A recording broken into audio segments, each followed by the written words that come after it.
national crisis to national crisis, and nobody's been held accountable. Nobody was held accountable for Micah. Nobody's held to Brandon report. It just seems to kind of, we'll do a report and we'll move on. Like. Yeah, but of course we heard Brid mention Paul Reid's salary. Senior civil servant Robert Watt, he's confirmed he's in receipt of the full €294,920 salary for his job as Secretary General at the Department of Health.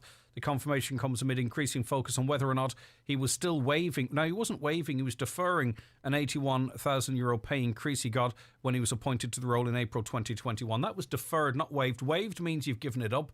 Deferred means that you can draw it down, presumably at a later date. You know, Eamon, I'm not trying to whip anything up here, but when we hear that Mr. Watt is now on this huge salary, we've heard Paul Reid's huge salary, and him and the Minister, Mr. Watt, and the Minister for Health out in Dubai may be doing important work.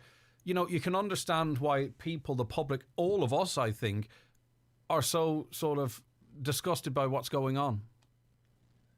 It baffles me to see Paul Reid on that type of money and what the HSE is about, and what like, this is one of many failings within the HSE. And when, you know, go back to the case in Kerry, and you know, we talk about that organisation, it seems to be there is a recruitment. It's hard to get doctors in, hard to get psychiatrists in. And it's because when you talk to nurses, you know, it's more attractive to go over to Australia, it's more attractive to go elsewhere, and this is because the HSE is just, go back to that word, culturally toxic. And when you have your head man that type of money, and he's running an organisation like that, it just baffles me to see that we find that acceptable. And then, when Greg touched on the accountability word, when you take accountability and he runs from it, you know, runs a mile from the word, then if you get that money, the big money has to come with a certain stipulation, and has to come with key performance indicators. Anyone working in the private sector will know that. Yeah. Anyone in a job, that if you don't hit certain targets, or if you don't achieve certain things in your working process, Eamon, you can be sanctioned or sacked.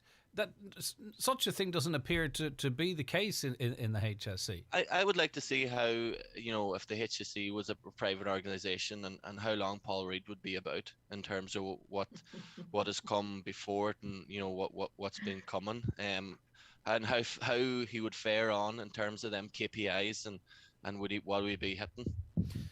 Brid, I mean, you know, the word toxic was used by Eamon there. Many would agree. And I would agree with him. But you know, Robert Watt taking a pay cut is not going to fix the problems. So, no, you know, are we looking at a root and branch review of that organisation? Or absolutely. And I'm going back to the Taoiseach's statement yesterday, basically saying that, you know, compensation is going to have to be paid is not the answer.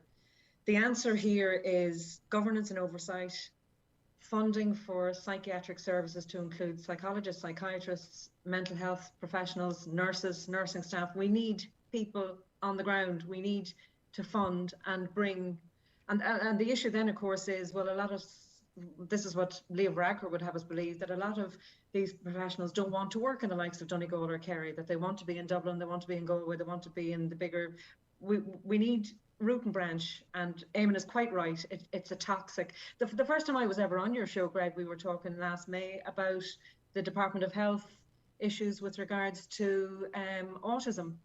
Whatever happened about that? That went off the radar. The problem is we're not holding our politicians to account in relation to this.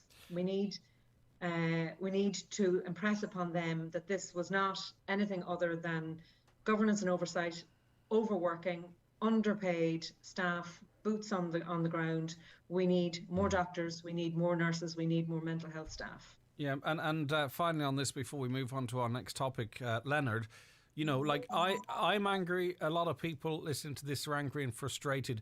But for someone like yourself, for the case that you've outlined, it must feel very personal. Like you must be counting to 10, 100 times a day to not get really, really angry. You know, I'm sure you're angry, but you get where I'm coming from. Like with what you're going through at the moment, this must feel really, really personal and infuriating. Yeah, like Greg, we were actually at a meeting yesterday, and like my wife said before we left, she says, we need less talking and more action, like, and that's really what needs to happen, like. So it's all right now. We're talking about this today, like, but a couple of weeks down the road, there'll be something else. Like, Brid was on about the autism problems there, and that's still going on. Well, children with autism aren't getting the service they need. You can't get speech therapy, you can't get OT. It's all been put down to COVID, and that's another disgrace. All these things were stopped because of COVID. Like, these things could have carried on in a safe environment, and and this was the excuse that just like move on. Like, we're sorry, and all these people have had to wait a year and a half for services, and the whole system now is jammed, like, because you have the new kids or the new adults coming in for the first time, and then you've got the historical ones. And as you say, Brid, the whole thing needs a shake-up. They need to get staff, they need to get boots on the ground, like, and they need to sort this out, like, because it's families and children that are suffering, like. I mean, maybe the word disingenuous is too strong, but to say that we're going to review, have a report, I mean, and a scope and exercise and all that kind of stuff, they have to know what the problems are. We all know what the problems are. Brig, I'm going to tell you now, my wife was actually told by somebody in the HSE, if things is that bad, present your child at casualty. So go down and sit in casualty for 7 hours. And she actually said, as this is where the health service got to, you take a 7-year-old child with autism and present them in casualty, and you make it seem quicker. Like, it's an absolute disgrace. Like. All right. Okay. Listen, thanks for that, Leonard. Right. The long-awaited details of a new law that will give Irish workers the right to request remote working were revealed by the Taoiseach earlier this week. Leo Varadkar published details of the new legislation, which will be introduced in order to make better terms and conditions for workers, a legacy of the pandemic. The Right to Request Remote Working Bill 2021 will provide a legal framework for the first time on working from home requests and refusals. Eamon Mc Gee, start with you on this one. Like, I don't want to be like I'm criticising everything here, but when I was reading this, it sounded more like it was set up to permit employers to legally refuse people the right to work from home. It felt that's just not you, Greg. I think that's the majority of people that read that says it's going to be very hard to work at home with all these kind of stops in place. And I think the talk was during the pandemic that we're going to enter a new world in terms of the hybrid model and work at home and work in the office. I think we have to follow through with it. I think there's a bit of hesitancy on parts of with the government and a few companies, and I think we just have to embrace it. This is the future, be it work at home full time, be it the hybrid model. If people want it, I'm personally 3 kids under 5. I'm work at the office. I'm just not going to get away with working at home. And whatever helps that work-life balance in terms of we've got to embrace it. And I think that's one of the learnings that came out of the pandemic, was that it doesn't have to be work all the time.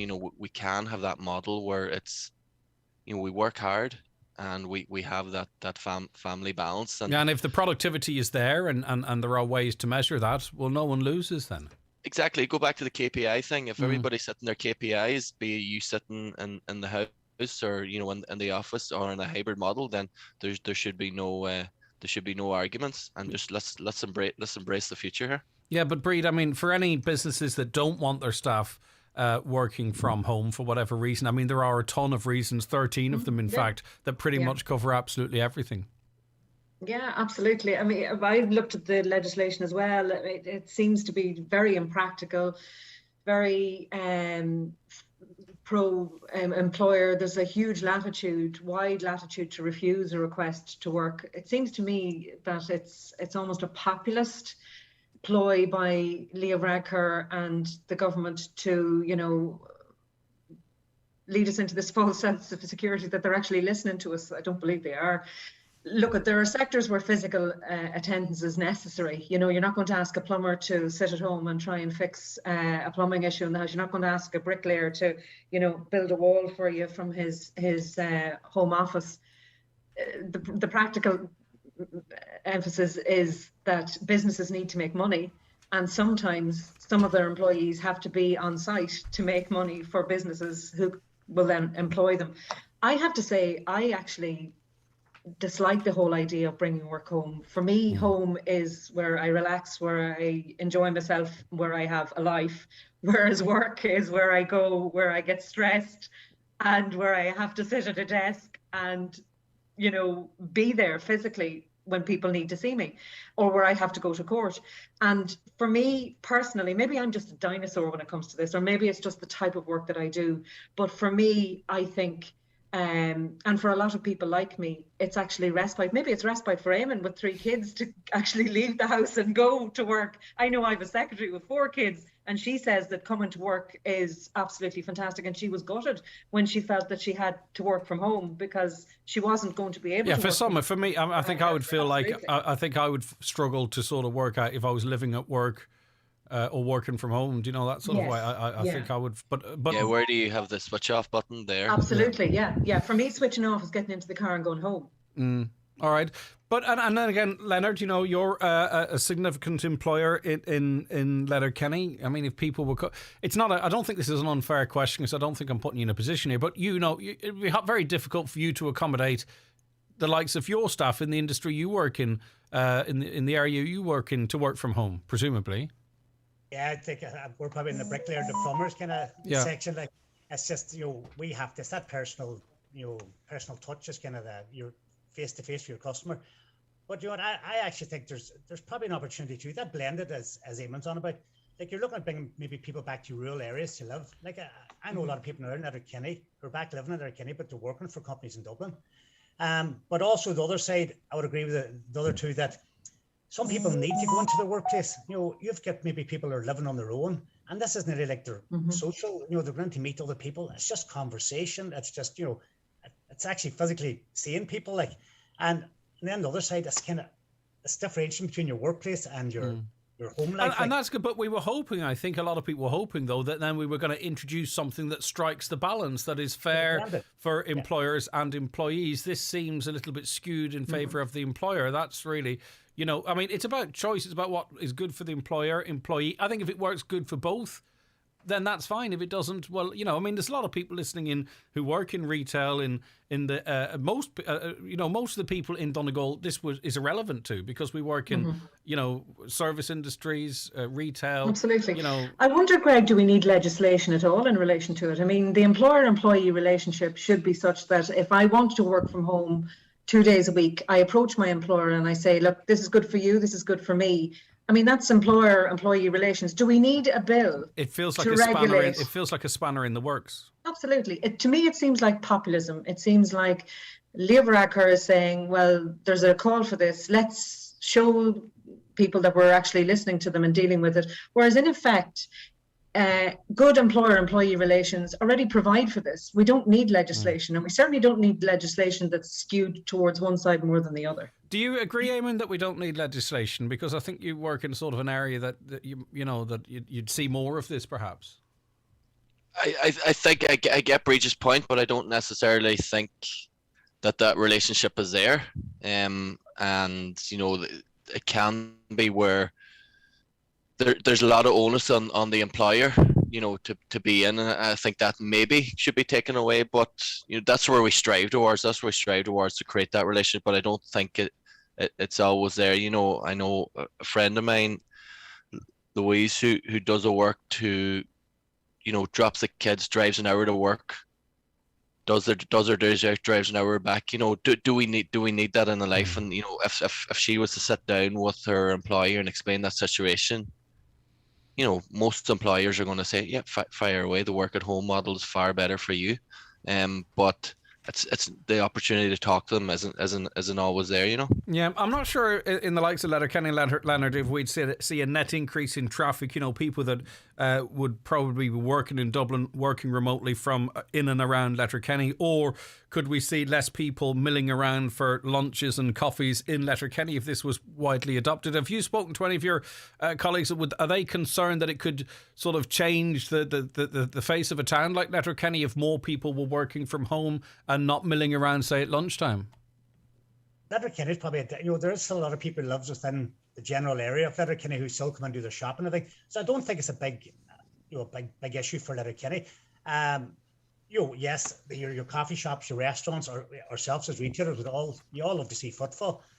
But at the end of the day, if these people are having a good work-life balance, you know, it's raising kind of that feel good factor too. Like, but I'll just go back to what Eamon said too. At the end of the day, for an employer, if productivity is staying the way it should be, there should be no, like, you look at some of the FTIs in the town, they've done, there's been no drop in productivity for any of them. Like, so it has, because we're forced into it, it's shown it works. And a lot of them will keep that on, that maybe this blended where they come in 2 days and they're off, they're not, they're off, they work from home 3 days.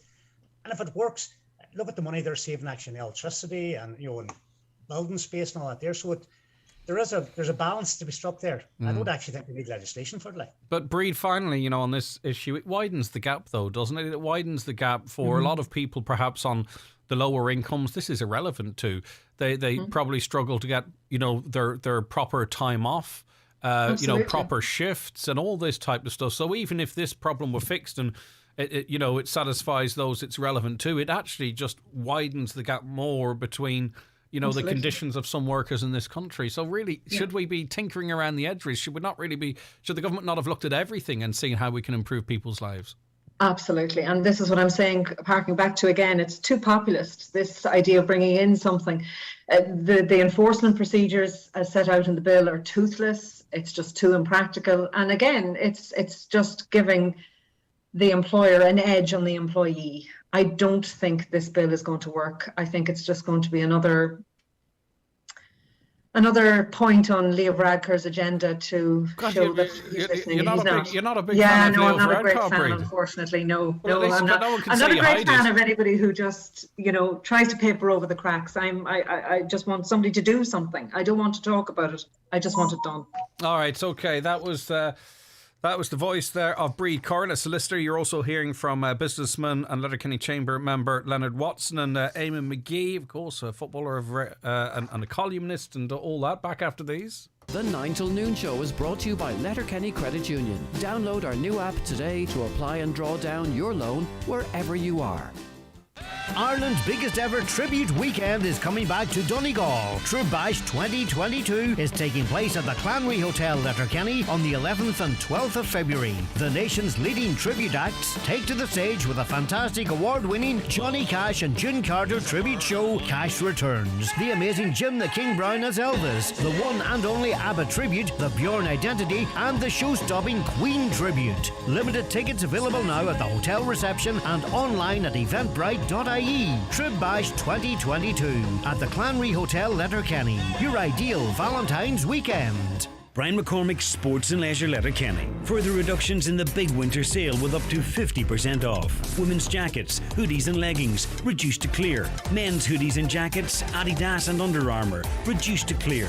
Running shoes for men and women, New Balance and On footwear, clearing from €99, a saving of €40. Check out the big winter sale in store at Brian McCormick's Sports and Leisure, Main Street, Letterkenny, or click on bmcsports.ie for next day delivery. From the smallest shrub to the largest tree in an awkward place, Donnelly Tree Services provide a complete range of tree surgery services. Whether you need to remove a dangerous tree or some nuisance branches, Donnelly Tree Services have the experience and expertise to carry out tree surgery to the highest of professional standards. Call 083 005 9939. Donnelly Tree Services, Donegal. No job is too small, no tree is too tall. Is your current car ready for change? If so, now is a good time to visit DMG Motors Donegal Town. Choose from their Skoda range including the Fabia, Scala, Superb, Karoq, Kodiaq, Kamiq, Octavia and the all-new electric Enyaq. Now available for delivery. All fitted with the latest technology, Skoda Connect, with a whole new range of simply clever features. DMG Motors have made buying a new car affordable with finance available on all new vehicles. Test drive the new Skoda today. Call 97213996. Skoda, made for Donegal. Okay, you're very welcome back to the programme. It was mentioned during the week that the €100 people are expecting to get off their electricity bill. Can't be an opt-out situation, so that anyone gets it, anyone that gets it, anyone who pays electricity will get it regardless of their wealth, so that they can't give it back as such. Just a quick one on this, and I'll start with you, Brid. I know the likes of the children's allowance is very different to the €100 for the electricity bill. I know they're very different and are in different spaces and all that type of stuff. But should the likes of those payments or refunds be more targeted, so that those that, particularly with how expensive things have got, that those who need it most get it most? Absolutely, yeah. And again, it's the logistics of it. I think that's what frightened the Department of Finance or whoever is in charge of this particular initiative. It almost seems like the Donald Trump checks that he was sending out before the election. It smells a little bit like that to me, you know. Hopefully that in 2 or 3 years' time, whenever the next election is due, that people will remember that Micheal and Leo gave them all €100 each. It just seems a little bit like that. Of course, logistically, I would imagine it is a nightmare if somebody wants to refuse to take it. It's exactly like the children's allowance. I mean, I know there are some families who are lucky enough who don't use their children's allowance, who put it into a savings account for their children's education. That's absolutely fine. And I know other families who rely on the children's allowance to actually put food on the table every week. And that's the world we live in, unfortunately. To me, it just smacks of populism, this idea that we'll give everybody €100 off, when for a lot of people, old age pensioners, those who are on disability, that €100 actually means that they might be able to actually make ends meet this month. Whereas for others, it's just... and we got a text in from someone yesterday who wanted to thank the Letterkenny Food Bank because they were able to avail of their services, and they said simply that means that we'll be able to light extra fires to keep the house warm this week. Absolutely. That's the practical reality of it for so many people. You know, inflation, unfortunately, is causing havoc with people who live from week to week, who have a fixed income either from social welfare or from low paid work. And unfortunately, inflation is the killer for a lot of those people. The increases that they would have received in the budget at the beginning of January have been wiped out for an awful lot of them because of fuel increases, and then some as well. Eamon Mc Gee, do you think the likes of the electricity rebate or even payments like children's allowance, if it's not unfair to sort of lump them in, I'm not doing so, but it's just for the purpose of the question, that they should be more targeted, means tested, whatever it might be, opt out, whatever. I know you can opt out of the children's allowance, but you know that we make sure that those that Brid has been referencing there aren't in as bad a situation as they are, and that those who don't need the money aren't given it. No, I get you, but I also hear, you know, a big complaint probably from that middle class is that there's nothing tailored towards them in terms of, you know, there's nearly 3 brackets. The people in the top bracket who probably don't need it, and it'll not put them up or down. There's people in that middle class who find themselves really That's squeezed. That middle income bracket you're talking about. Sorry, I don't like using the word class. Sorry, middle income, and you know, they find themselves squeezed, and they don't. You know, a big complaint is that they don't get a lot of help. So I think if you go down that route, you might exclude them. But... And the middle income earners are the ones that are probably, as much as they can, putting the children's allowance away to try and fund sending a young one to college. Exactly. And, you know, personally, I'd love to be in a situation where we go to the root cause of it and tackle, you know, we're chatting about retrofitting houses. We're chatting about, you know, the Green Initiative and all this. And if we try and move away from this, you know, this fuel dependence or this energy dependence. But unfortunately, Eamon, the problem with the retrofitting is you have to front load to avail of it, and that excludes the lower income people and much of the squeezed middle, and it's those that are more wealthy are able to avail of the drawing down these funds to retrofit their houses. I mean, that's the way the system's set up. Yeah, I want to be as green as anybody else. Like, and you know, I would be a big, you know, shouting about, you know, we need to be proactive on how we deal with this climate change.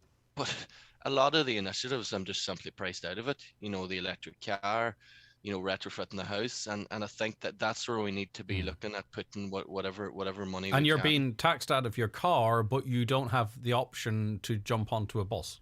So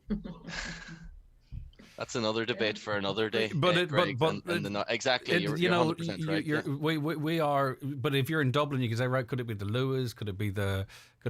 I don't know. But here, we just have to take the hit, and we have to drive older cars, which are even harder to tax and run. Leonard, do you think supports? I think there's been a couple of strong arguments from both Brid and Eamon there. Could these supports be better targeted, or perhaps? You're all going to effectively hit the squeezed middle again, as Eamon's been mentioning. You're just there on a point Eamon brought up about retrofitting. Like, there was an idea there was played out maybe about a year and a half ago or 2 years ago around the election, that people on lower incomes, that if you went in and they can do these surveys on the house and they can tell them how much they will save by retrofitting the house, and the payback would be the money that they're saving on their electricity bill. Like, let them pay it out back over 8 to 10 years. Like, there is ways around it, but there's just no thinking on it. As Eamon said, like, we all would love to have a greenhouse. You'd love to have your solar panels, but it's the sheer cost. But if they'd come up with a scheme, that you can pay it back, but it's not leaving you out of pocket. Like, you kind of just get the impression you could have big developers or international, investors in property that might say that that's leaving it on an uneven playing field or something like that. You always just feel there's someone pulling the strings or lobbying in the background that would block a move like that, Leonard. Yeah, but that's what I'm saying. There is ways around these things. They're not about us getting our emissions down, like, and helping lower income families. Like, that'd be a start in helping lower income families. Like, they're just excluded from all these grants and that there because they don't have the money to back it up. Like.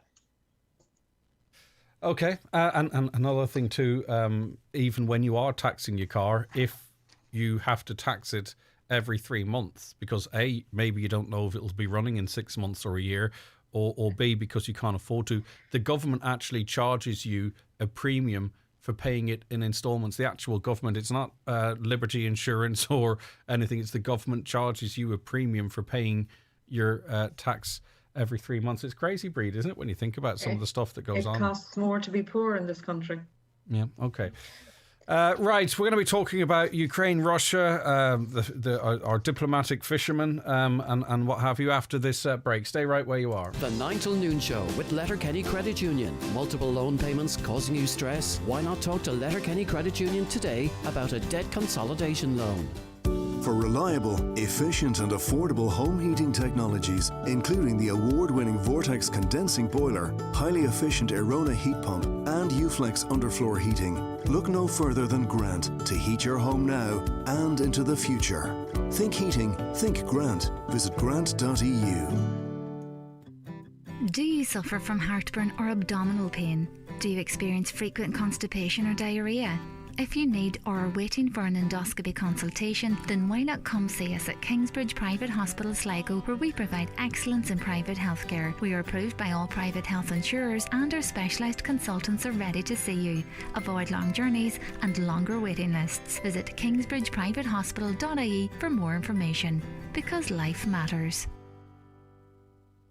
From our soils, our sustenance, from our farms, our food, from our farmers, our ingenuity, from our villages, our unique communities, our meats, our grains, our vegetables, our dairy, our eggs, our fruit.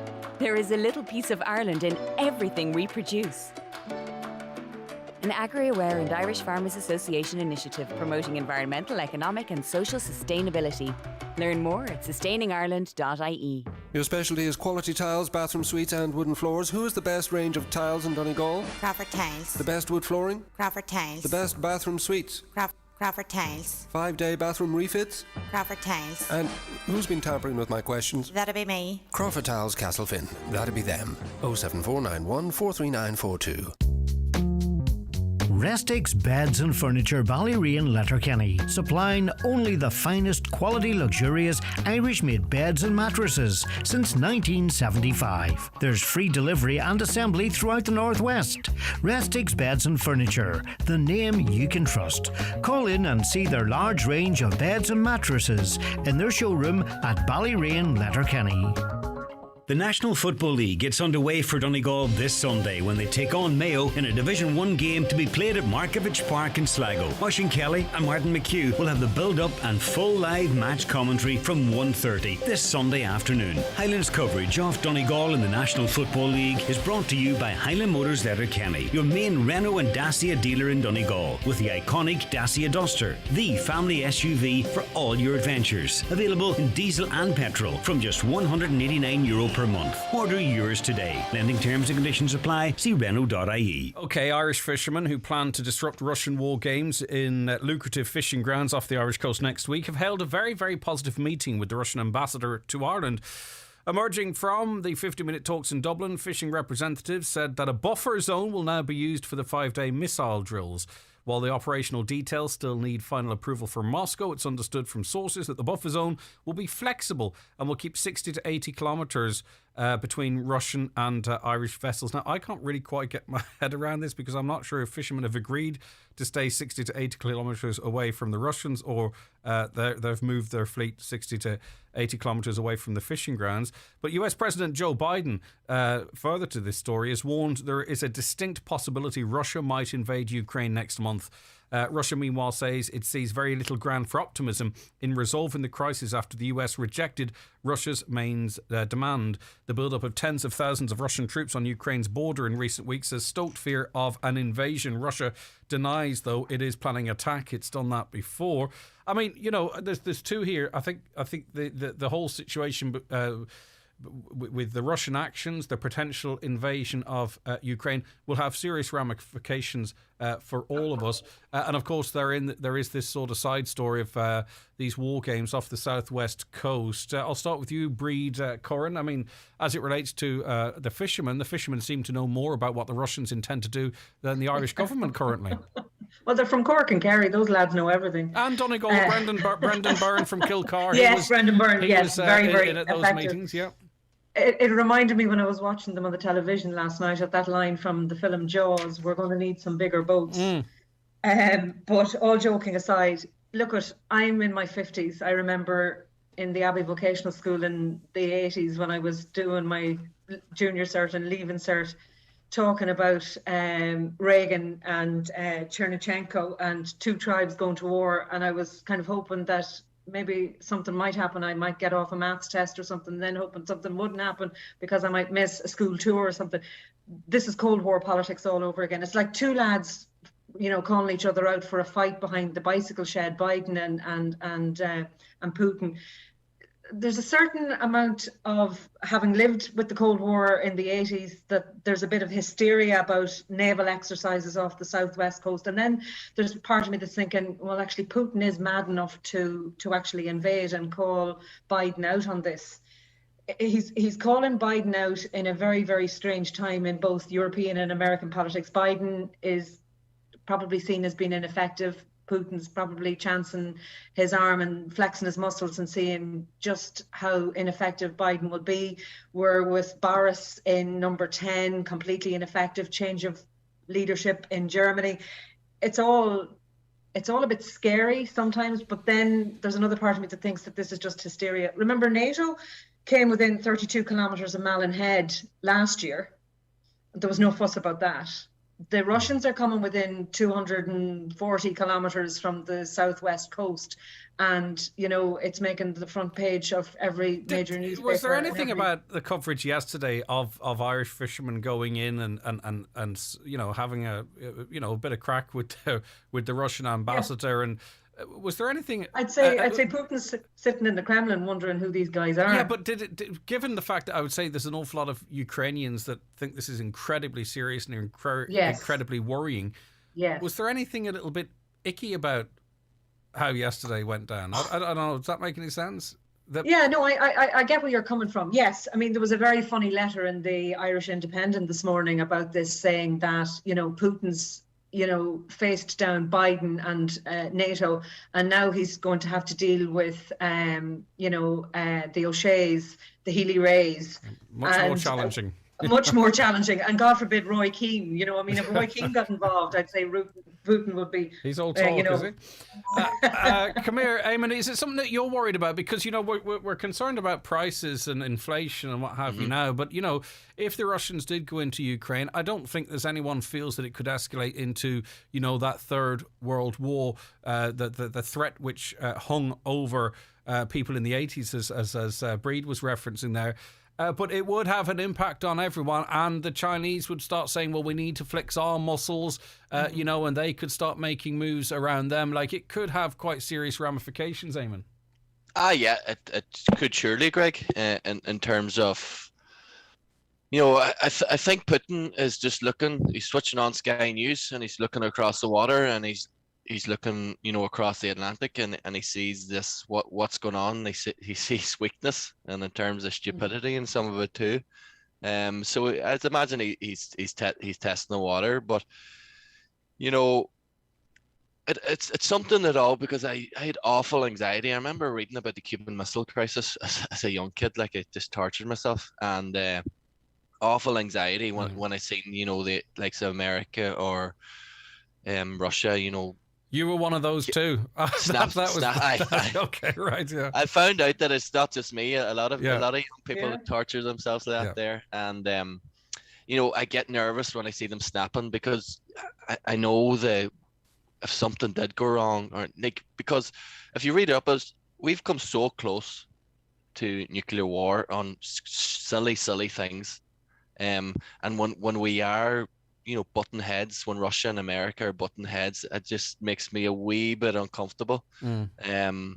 But I also come back that they're two extreme capitalist governments, so there's no money to be made from nuclear war. That's the only saving grace. Business will fix this, won't it? Business will fix it. That's what will end up being the resolution here. It's a sad indictment, but it's a reassuring thing to know that greed will keep us all safe. That's really confusing in the mind, isn't it? That it's you know, it's comforting, but it's also absolutely ridiculous. Leonard, is it something that you're worried about or keeping an eye on, or do you just? Like everybody, I kind of take an interest in, but you know what, I think it's just posturing too, Greg.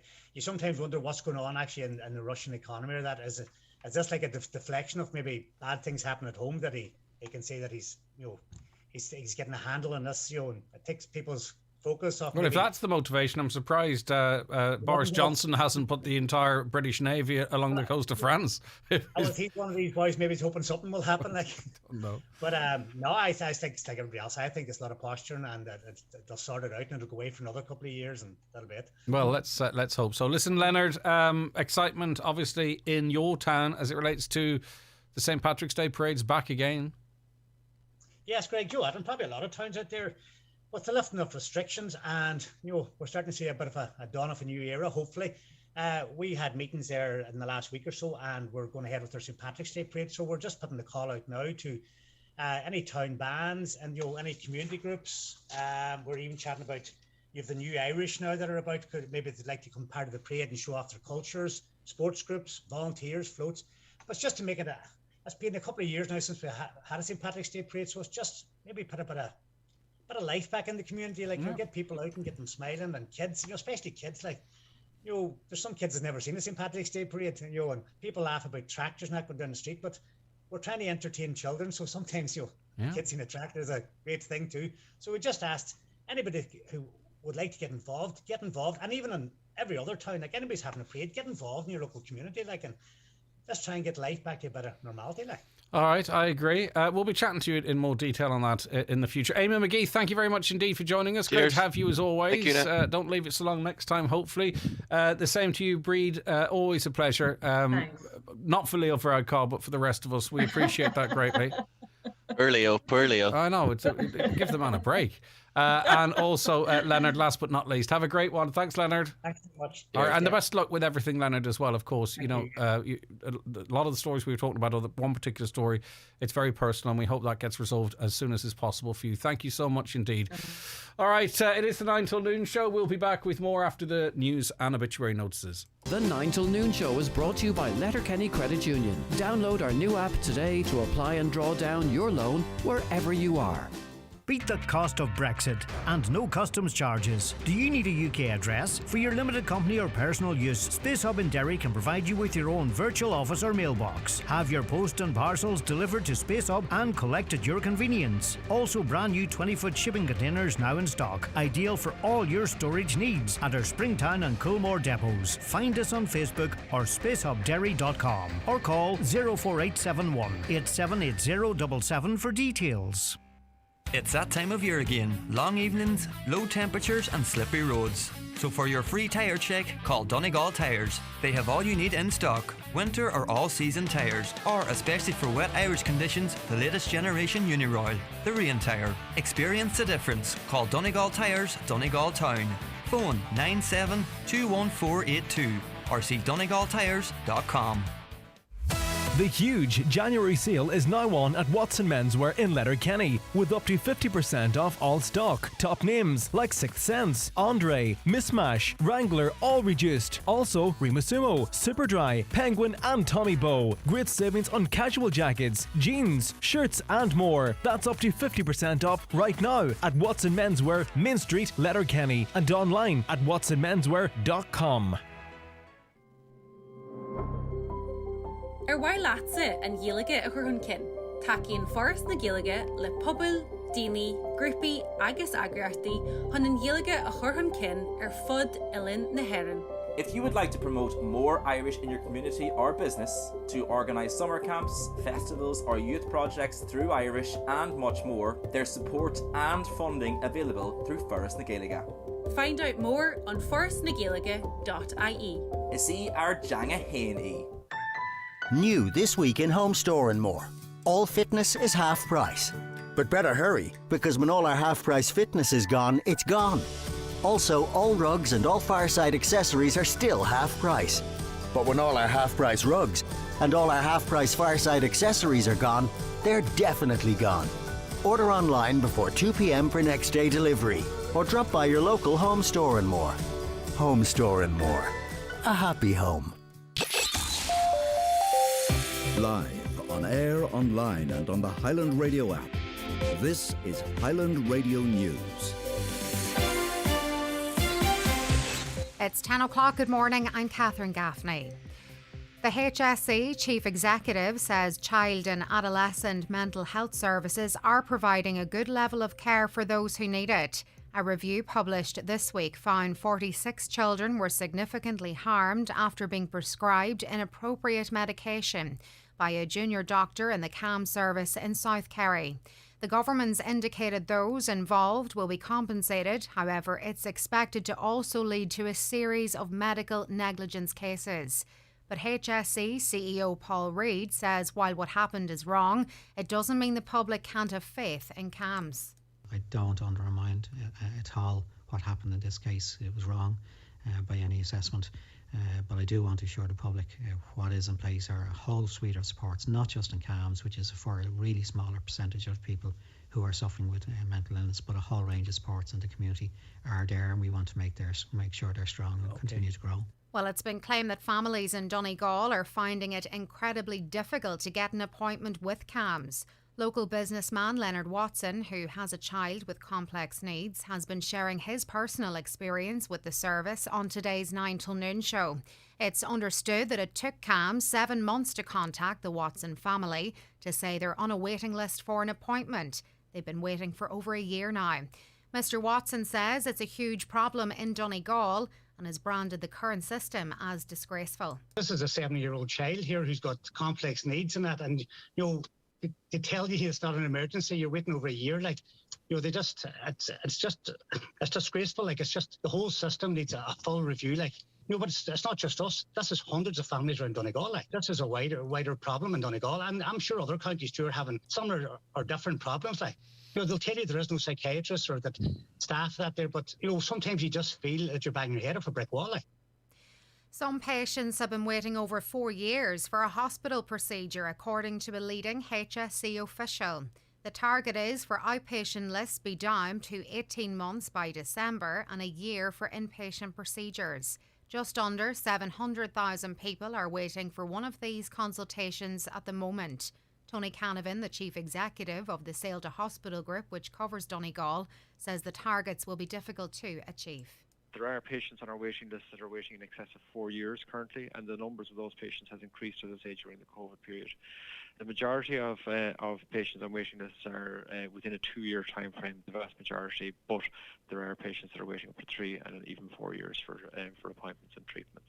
There's calls for the HSE to prioritise the restoration of day services at Carrandonna Community Hospital.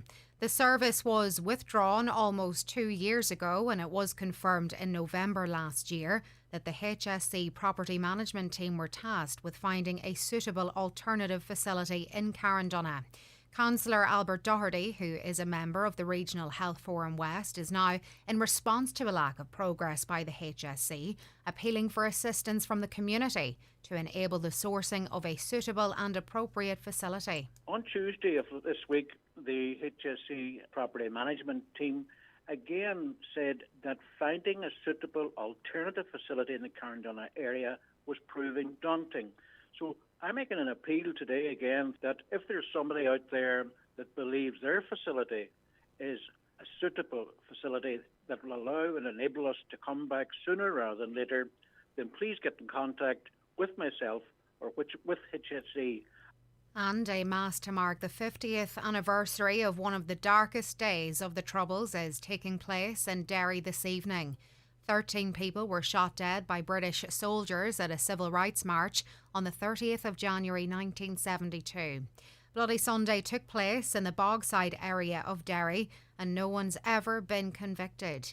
Kate Nash's brother William was one of those killed, and she's still hoping to get justice. We've been led a merry dance all the way. They've thrown up hurdles, told lies, dropped the investigation at one point, the PSNI.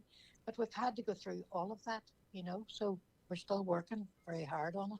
I'm 72 now, and I hope I can go on. I hope the good Lord gives me 20 more years to fight this, because I'm determined to get justice for my brother.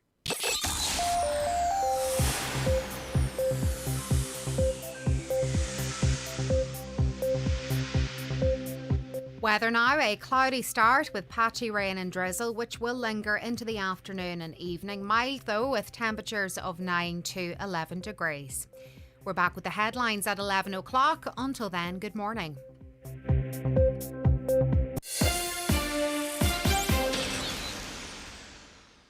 The obituary notices for Friday morning, the 28th of January.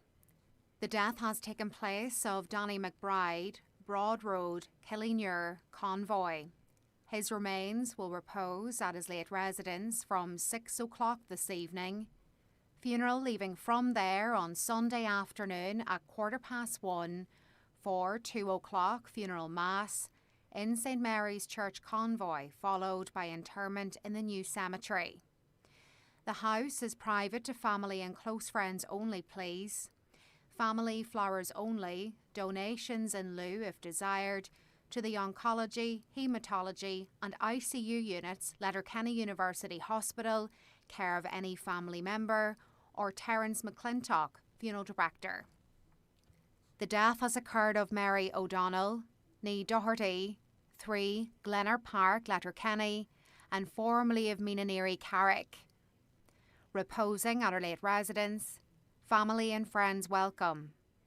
Funeral from there tomorrow, going to St Eunan's Cathedral for 11 o'clock Requiem Mass, which can be viewed online on churchservices.tv. Interment afterwards in Conwall Cemetery. Family time, please, on the morning of the funeral. Family flowers only, please. Donations, if wished, to the Donegal Hospice, care of Pascal Blake, funeral director. The death has occurred of William McLaughlin, Davy, Quill Carrandonna. His remains are reposing at his late residence. Funeral from there tomorrow morning at 10:20, going to St Patrick's Church, Clay Malin, for Requiem Mass at 11 o'clock, with interment afterwards in the adjoining cemetery. Family time, please, from 11 p.m. to 11 a.m. Family, friends and neighbours welcome. The death has taken place of Mary McCluskey, Ní Malloy, Ardcearthan Kiltoy, Letterkenny, and formerly of Derrybeg Gidor. Mary's remains are reposing at her home. The house is private place. Funeral from there this morning at 11:30, going to the Church of the Irish Martyrs, Letterkenny, for 12 noon Requiem Mass, which can be viewed live on the parish Facebook page. Interment afterwards in St Columba's Church Cemetery, Dromahal. Family flowers only please, donations in lieu of flowers if desired to the Society of St Vincent de Paul, care of any family member. And the death has occurred of Joe Gallen, 9 Garvablain Road, Castlederg. Joe's remains are reposing at his late home. Funeral from his late home tomorrow morning at 10:15. For 11 o'clock Requiem Mass in St Patrick's Church, Ahayarn. Interment afterwards in the adjoining churchyard. The Mass can be viewed via the Ahayarn Parish webcam. For more details, including any family health guidelines for wakes and funerals, please go to highlandradio.com.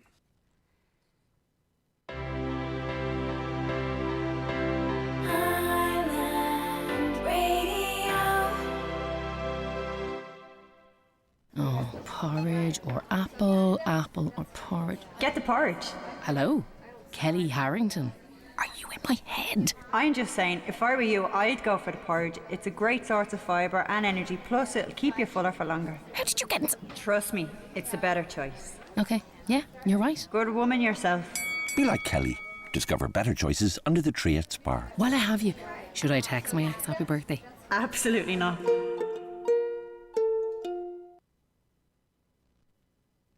And you're very welcome back to the 9 till noon show here on Highland Radio. Okay, time to look at some of your comments before we head to the bingo numbers. People having difficulty contacting CAMS, good, stay well away from them. Are we lemmings here or what? That comes in from Des, who's obviously doesn't think it's a great service. Greg, Russia is taking over from COVID. In what regard? I don't understand what you mean by that. In terms of the conversation, I think when you've got one of the world's biggest superpowers sticking a load of its soldiers and equipment on the border of another country is worthy of conversation. As usual, the people in Dublin have got their say with government regarding trying to get people back to the city and deprive them from working from home. The custom from people on the street and greedy landlords would be greatly reduced, and to hell with people that wanted to see their children grow up. They're not happy with the new regulations that have been published. If it's beneficial to the employer, they will let you work from home. If it reduces your effectiveness as an employee or increases their cost base, they will not. Very simple. You work for them. And a few coming in along those lines as well, saying that, the employer needs some insulation. Greg, Paul Reid will get €100 off his electric bill. Yep, that's right. There's no opt-out. Paul Reid has no idea what's going on in Donegal, says this caller. Cash and O'Core is only open 2 days, yet the pubs are fully open. It's an absolute disgrace. And of course, too, it's not only that, it's day services, it's people's access to nursing homes, it's people access to the hospital, feeling you have to run the gauntlet just to go in and see a loved one. That those rules have not yet been changed. A caller says it costs the average household €25 per week to heat a house. With this new heating system now, the council built houses in Malin, and the average electricity bill every 2 months now is €400 per month. This is how expensive this is. Another, those who don't need the €100 should return it to the government coffers to be used for society's most pressing need. That is they're saying gender and neutral toilets in schools, which I'm not sure if that's genuinely what you mean. I don't think you would feel, do you, that is the pressing need. I was offered €70 off my bill. I let the ESB put in a digital meter, smart meter they call it. There's quite a bit of resistance to those smart meters, actually.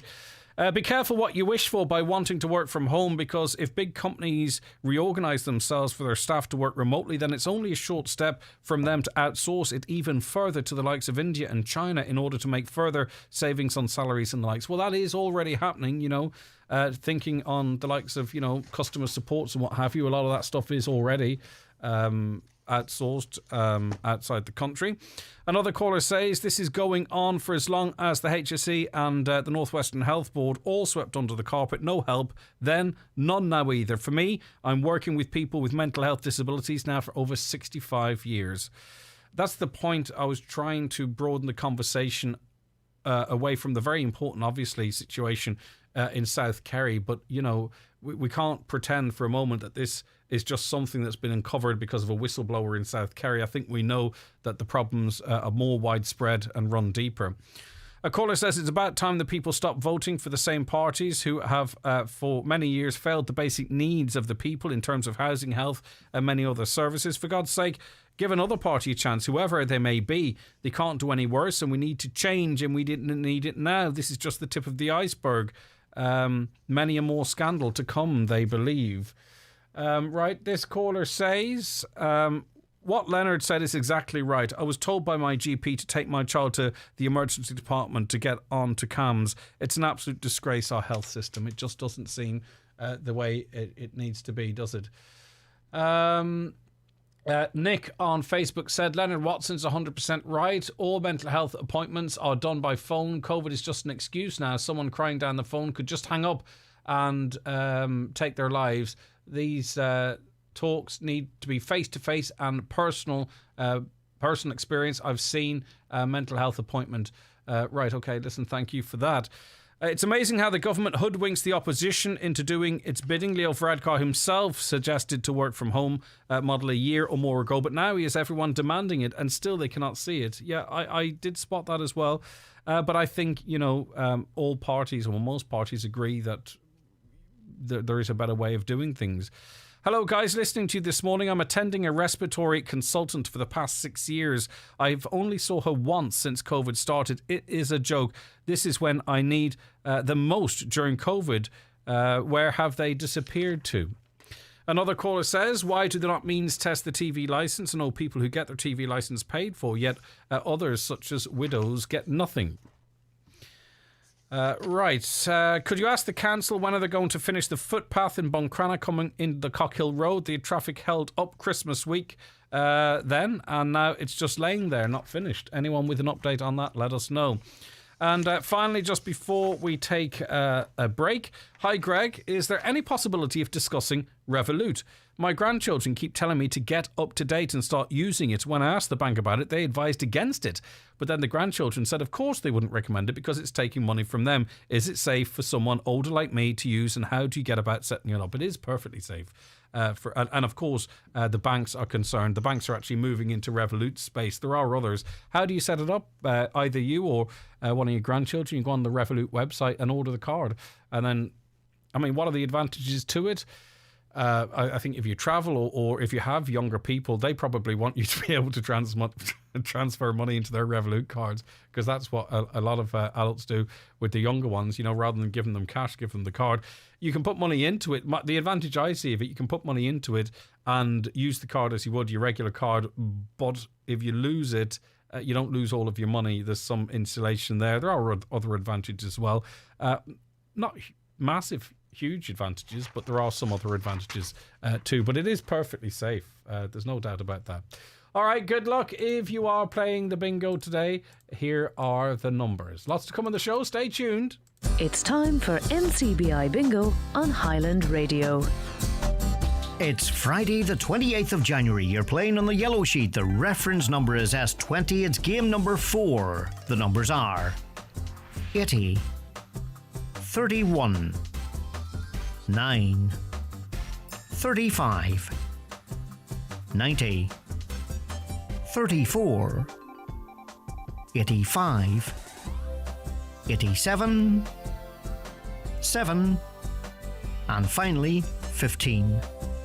Phone your claim to 9104833 before 8 tonight, leaving your name, contact number and the name of the shop where you purchased your book, and we'll call you back the next working day. Get all your NCBI Bingo information at highlandradio.com. The 9 till noon show with Letterkenny Credit Union. Multiple loan payments causing you stress? Why not talk to Letterkenny Credit Union today about a debt consolidation loan? Salento Strabane is having a massive end-of-season clear-out. 3-day blitz this weekend, including Sunday 1 till 5 p.m, clearing all top brands at massive discounts. Tommy Hilfiger, Gant, Guess, Jules and many more. With up to 80% off, don't miss this last chance to pick up a bargain at Salento Strabane. The Northwest Independent Clinic is now Kingsbridge Private Hospital. Yes, we have arrived in Ballykelly, and if you need treatment or surgery, there is no need to wait. At Kingsbridge Private Hospital Northwest, you will have access to over 300 consultants and hundreds of treatments and services. We are approved by all major insurance companies and self-pay options are available. In fact, treatment could cost less than you think. And with guaranteed 5-star care from treatment right through to your personalised recovery plan, we will be with you every step of the way. So why wait? Visit kingsbridgeprivatehospital.com today. What's that? My new money toolbox. Here's a saw to help cut down my mortgage. And a spanner to tighten my outgoings. What's the hammer for? Nailing my credit card debt. Want to see more? For free independent tools and calculators to help you manage your money, visit ccpc.ie/money tools. From the Competition and Consumer Protection Commission. When it comes to searching for a holiday, Atlantic Travel and Letterkenny deal with all the major tour operators from Dublin and Belfast to find you the best deals available. A week in the sun, a cruise or maybe a short break. Whatever suits, you can book in confidence with Atlantic, knowing your holiday is protected should something go wrong. Take the hassle and worry out of your holiday booking with the award-winning Atlantic Travel, St Oliver Plunkett Road, Letterkenny. For a quote today, see Facebook, visit atlantictravel.ie or call 9126193. It's Derek Ryan live at the Millennium Forum Derry on Saturday the 26th of February. Derek will be joined by special guests Olivia Douglas and Owen Mack. Last remaining tickets are available now from millenniumforum.co.uk. That's Derek Ryan live at the Millennium Forum, Saturday the 26th of February. Highland Radio Time Checks, brought to you by Letterkenny Shopping Centre, the centre of shopping in Donegal.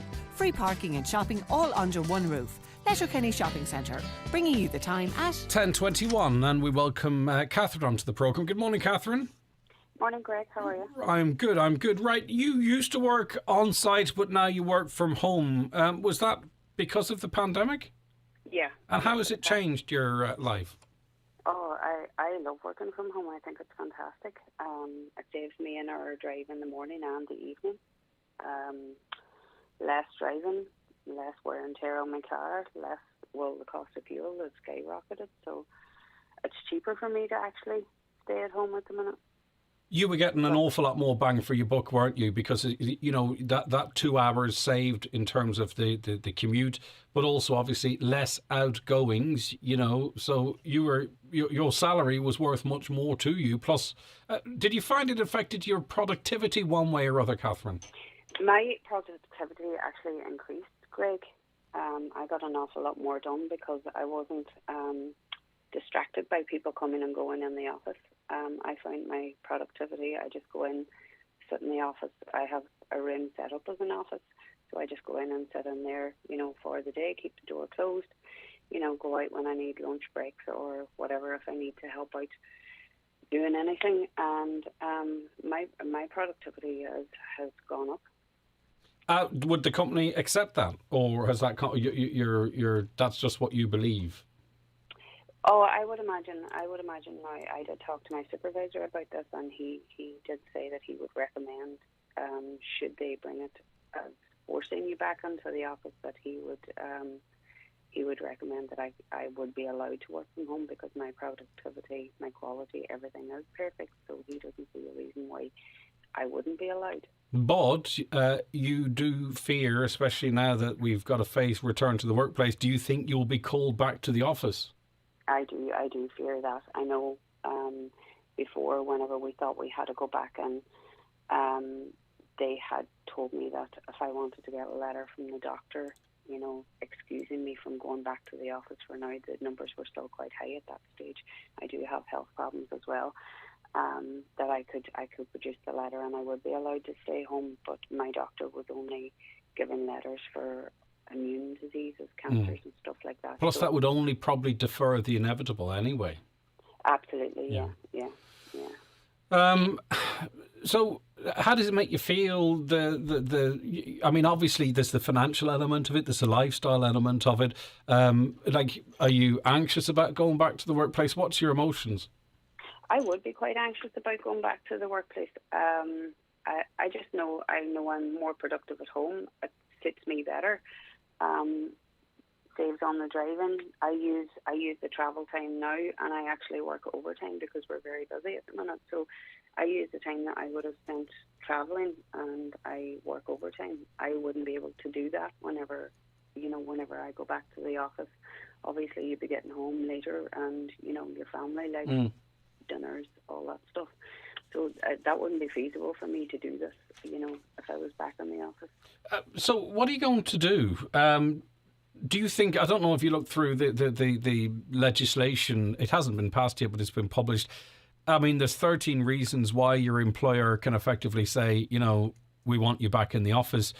Do you think that you could make a strong argument with what we've seen to work from home? Well, I do believe that I could make a strong argument, but, it depends. The company would say, whenever you're in the office, the collaboration is better, the team bonding is better, you come up with more ideas, this makes the company look more attractive for, more business and stuff like that, which I understand as well.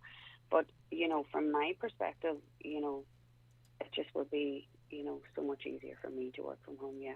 But there's a huge labour shortage at the moment, and I'm not going to ask you, unless you want to offer what you do for a living, but have you looked at other opportunities? Is that a practical situation for you that, as I say, there's lots of companies looking for good people and they don't mind them working remotely? I have actually kind of looked a little bit, but I'm happy at what I'm doing. Yeah, and I'm good at what I'm doing. So, I'm comfortable at what I'm doing. Maybe it will be, I will have to look for something else. But, at the moment I do love my job. Yeah. But you don't know yet. You suspect and fear, and of course that's going to play on your mind. You don't know for sure yet if A, the company will demand you back into office, or B, whether or not they might accept a request for you to stay working from home. Yeah, I'm actually nervous about it. That was the first thing I thought of whenever all the restrictions was lifted last Friday. That was the first thing was, oh my God, I'm going to have to go back to the office. Yeah, and I'd say there's a lot of people in the same boat. Yeah, and I can be as productive at home, so I don't see why I would be forced back to the office. But there could be possibly though there could be 2 or 3 other people doing similar work to you and not just quite as productive as you are, and can they legally sort of say, right, it's okay for you, Catherine, but John and Jane, we need you back in the office? But I think it's going to have to be on a case-by-case basis. If you're meeting your target, and your productivity, your quality is all good, and you're willing to go that extra mile, like I do, the overtime. I'm there late at night if I need to do a call or an outreach later. I do that. So, I'm flexible with them, but they're also flexible with me. Yeah. So I think it probably would be on a case-by-case basis. I don't know what the person. Well, that'd be the fair way to do it. Down the street is working. They could be, going and lying down in the bed for half an hour. And just in terms of. Just finally, Catherine, in terms of sort of, the old, working from home or living at work, do you find it easy because you have that individual office space to close the door and say, right, I'm finished work now and now I can chill and do whatever I want to do in my free time? Or have you had to compromise a little bit on that, I wonder? No, I can, go out, close the door, pretty easy. I find whenever I was actually working from home, or working from the office, there would be a lot of times you would have to come home and make an outreach later. So you would have to come home, take your computer out of your bag, set up your computer, set up all your work stuff, make your calls, document all your stuff, break down your computer. Entertain that chatty one in the office. Yeah, so, to me it's so much easier for me. But I'm not saying that to everybody. There's a lot of people, like the company, like, meeting people in the office. A lot of people have it as a social aspect. Okay. Interesting, Catherine. I hope it works out for you because, it's going well for you now. Your life has improved and it could go back the other way. And it's anxious all times for you. And I hope everything works out for the way you want it to. Thank you so much. All right, Catherine, thanks for sharing that with us. I appreciate it. A caller says, I worked from home from March until June in 2020, blasting all my deadlines and working extremely efficiently. But I was the only employee in my office with children and was brought back to complete admin work in the office 4 days per week while paying for childcare, stressed over being close contacts, etc., while everyone else stayed at home to complete work, including my manager. Hi, Greg. In my opinion, the big businesses will not stay in Letterkenny and pay big overheads for an empty building or one that isn't being used to full capacity. It doesn't make sense. They will move their company to online services in other countries which have cheaper wages and less hassle. It also affects jobs in other areas of those buildings when people start working from home, catering, cleaners, security. Not sure it'll be the best move, which all very, very good points. Hi, Greg. I thought that all offices were open, trying the tax office, and they are only open 2 days a week. Thank you. Well, they are, offices of the state. So unfortunately, that is it. Tuesdays and Thursdays, I think. If someone gives you a job, get up and go to work. It's a privilege and not a right to have a job. It's like people feel the world owes them something. Earn your way. Do the job you're employed to do when you are asked to do it. But of course, the point being, it's not that people are looking for a handy life. It's possible that they can work from home and it's better for the company. There is that element of it too. All right, here's Pulp.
Okay, that is Pulp, and we're saying happy birthday for Mum, Grandma, Mrs. Catherine Rowlands of Letchermack Award, who's 82 years old today. All our love to her from Ruby, Fletcher, Hannah, Jonathan, Piers, Gail, Florence, Kevin and Donna. And that comes in from Donna. Have a really happy birthday, Mrs. Catherine Rowlands. I'm sure you'll be treated really, really well. Okay. We'll be back with more on the programme after the break. The 9 till noon show is brought to you by Letterkenny Credit Union, offering low-rate car loans with fast approval. Apply online at letterkennycu.ie or in office today. For great fuel deals, contact Gortley Sales and Hire. Large sacks and trailer loads of logs. Also briquettes, coal, kindling and gas with free delivery locally. Contact Gortley Sales and Hire in Letterkenny on 9126276. If dinner is a bit of a chore every evening, Kelly Centra in Letterkenny have it sorted. You can get the collections and drop-offs done and still have time for a proper family dinner. Made in-store daily, there's a selection of tasty and healthy family meals to choose from. Get dinner sorted by popping into Kelly Centra, Mountaintop, Letterkenny. What's gravity? When does the grass grow greener? Can people with longer legs jump higher? How are plastic cups made? How filthy are our parents? Which ingredients make the best slime? Why do we dream? Are you faster than a calculator? Could a robot be powered by fruit or vegetables?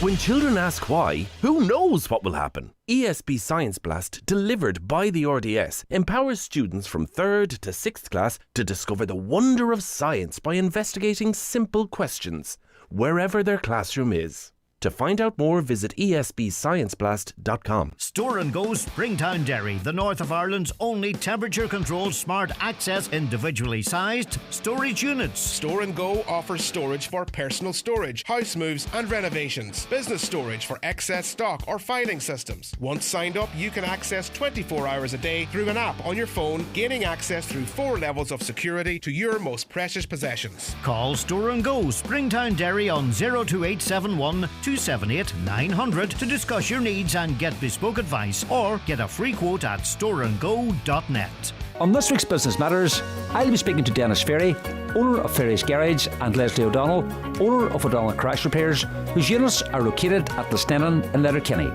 So join me, Kieran O'Donnell, for Business Matters on Sunday evening after the 6 o'clock news.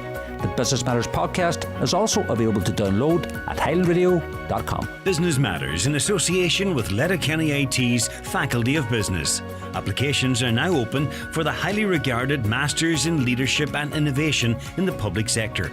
Also a Masters in Governance, Compliance and Data Protection in Financial Services, and a Certificate in Online Dispute Management. Visit lyit.ie for more information. Now, events will take place across Donegal and the country this weekend to mark the 50th anniversary of Bloody Sunday. A vigil in Letterkenny will take place. I know there's an event in Buncrana as well. On January the 30th, 1972, thousands of people took part in a civil rights march in Derry to protest against the policy of internment without trial. Soldiers from the British Army's Parachute Regiment opened fire on the peaceful protests, killing 13 people. A 14th died later from his wounds. Many others were injured, and eyewitnesses, including clergy and journalists, said the British soldiers fired indiscriminately and without provocation, and that none of those killed had been armed. Amongst those that died was Kevin McElhinney. He was shot dead. His sister is Jean Hegarty, and she joins us now. Jean, thank you very much for taking the time to speak to us today. Good morning. It's hard to believe it's 50 years. It's 50 years of loss, 50 years of grieving, and 50 years continuing in the search for actual justice here. Yes, and justice. While we have a degree of truth, we still have not justice yet. No soldier has faced a court. And it would seem, given the policies of Boris Johnson and his government, the possibility of that seems further away than ever. It seems further away, but we'll continue to struggle and continue to fight it till we can fight no more. What are your memories of that day, Jean? Well, I'm not sure if you're familiar with it, but I actually didn't live in Derry. I emigrated to Canada in 1968.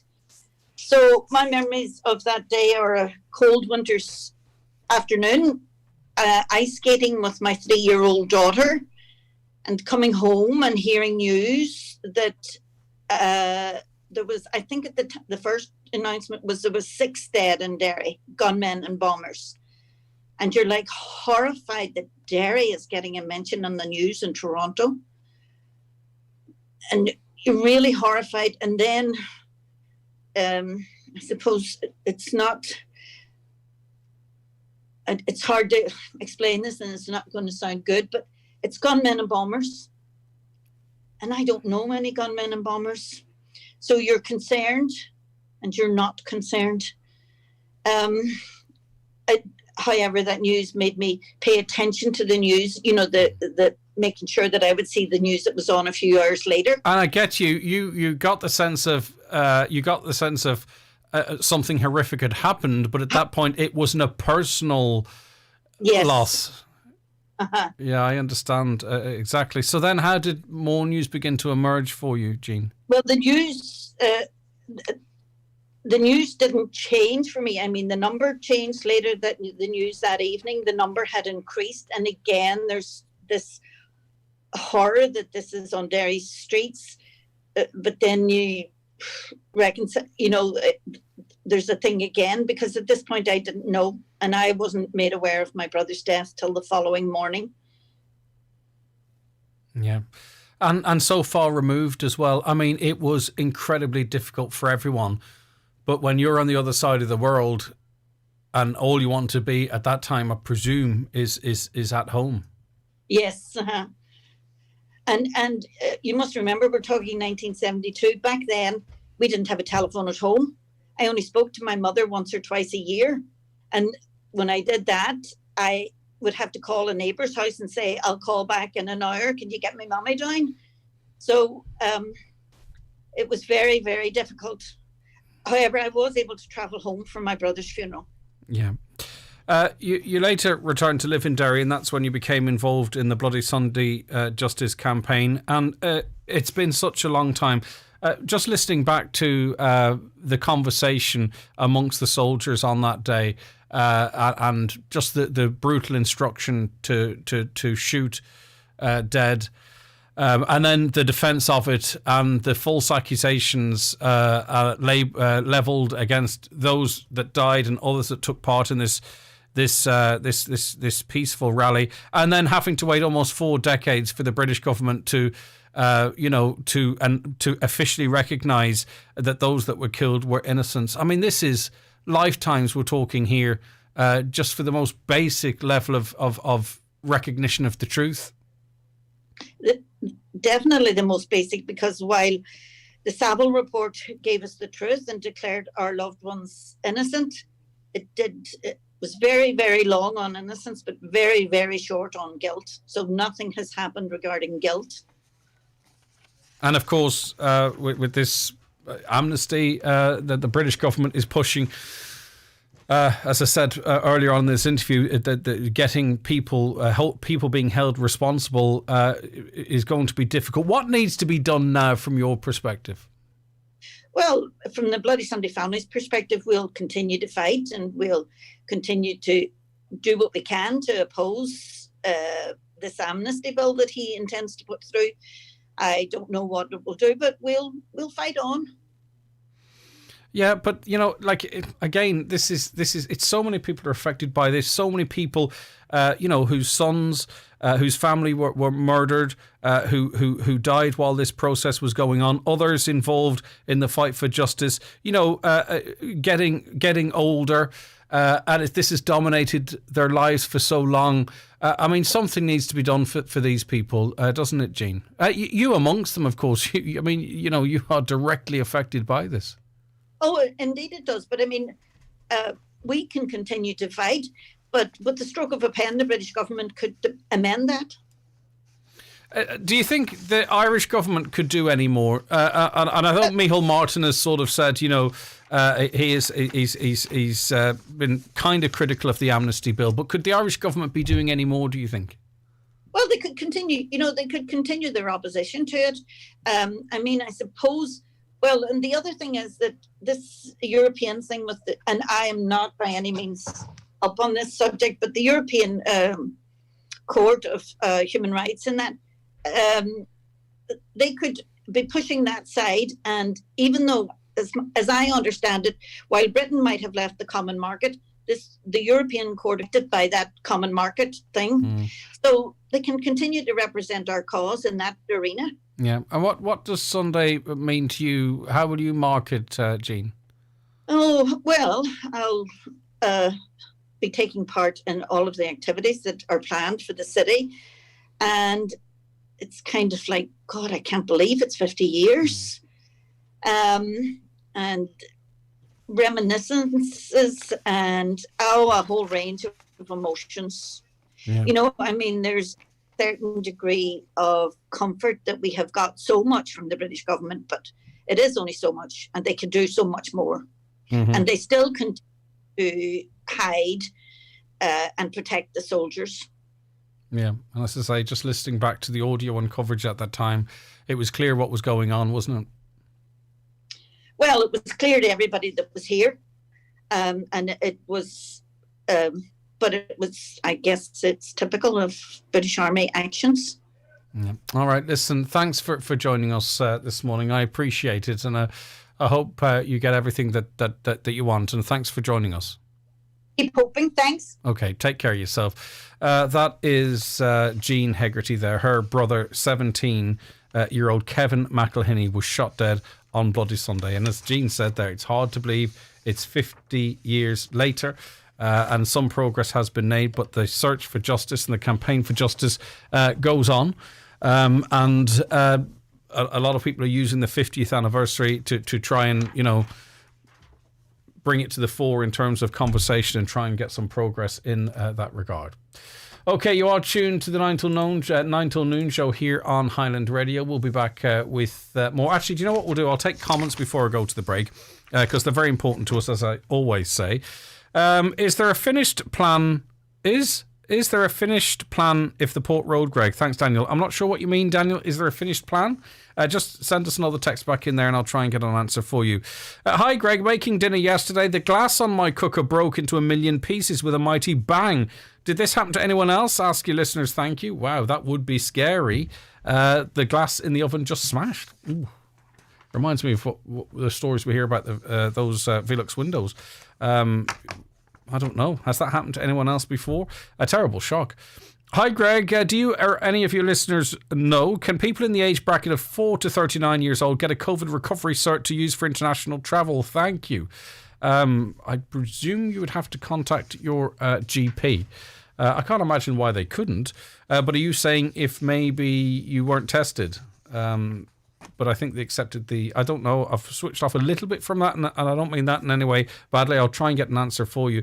Anyone out there who got from 4 to 39 who got a recovery cert, how did you do it? It's for international travel. Good morning. I was wondering if you can help me. What are the regulations about travelling to Scotland from Ireland on the 10th of February if you're not vaccinated? I've read several articles online, but each one is different, so I was just hoping for some definitive answer. Thanks in advance. Keep up the good work. Anyone out there know what the situation is? The February 10th is some time away.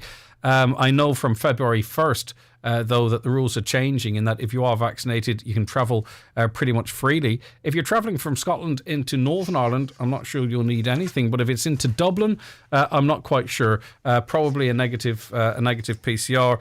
I think it's better for people to work away from home for their mental health, for sure. For some, though, it's greatly improved their mental health, but I appreciate it. What happened in South Kerry with these children is horrendous, unthinkable, but nothing new.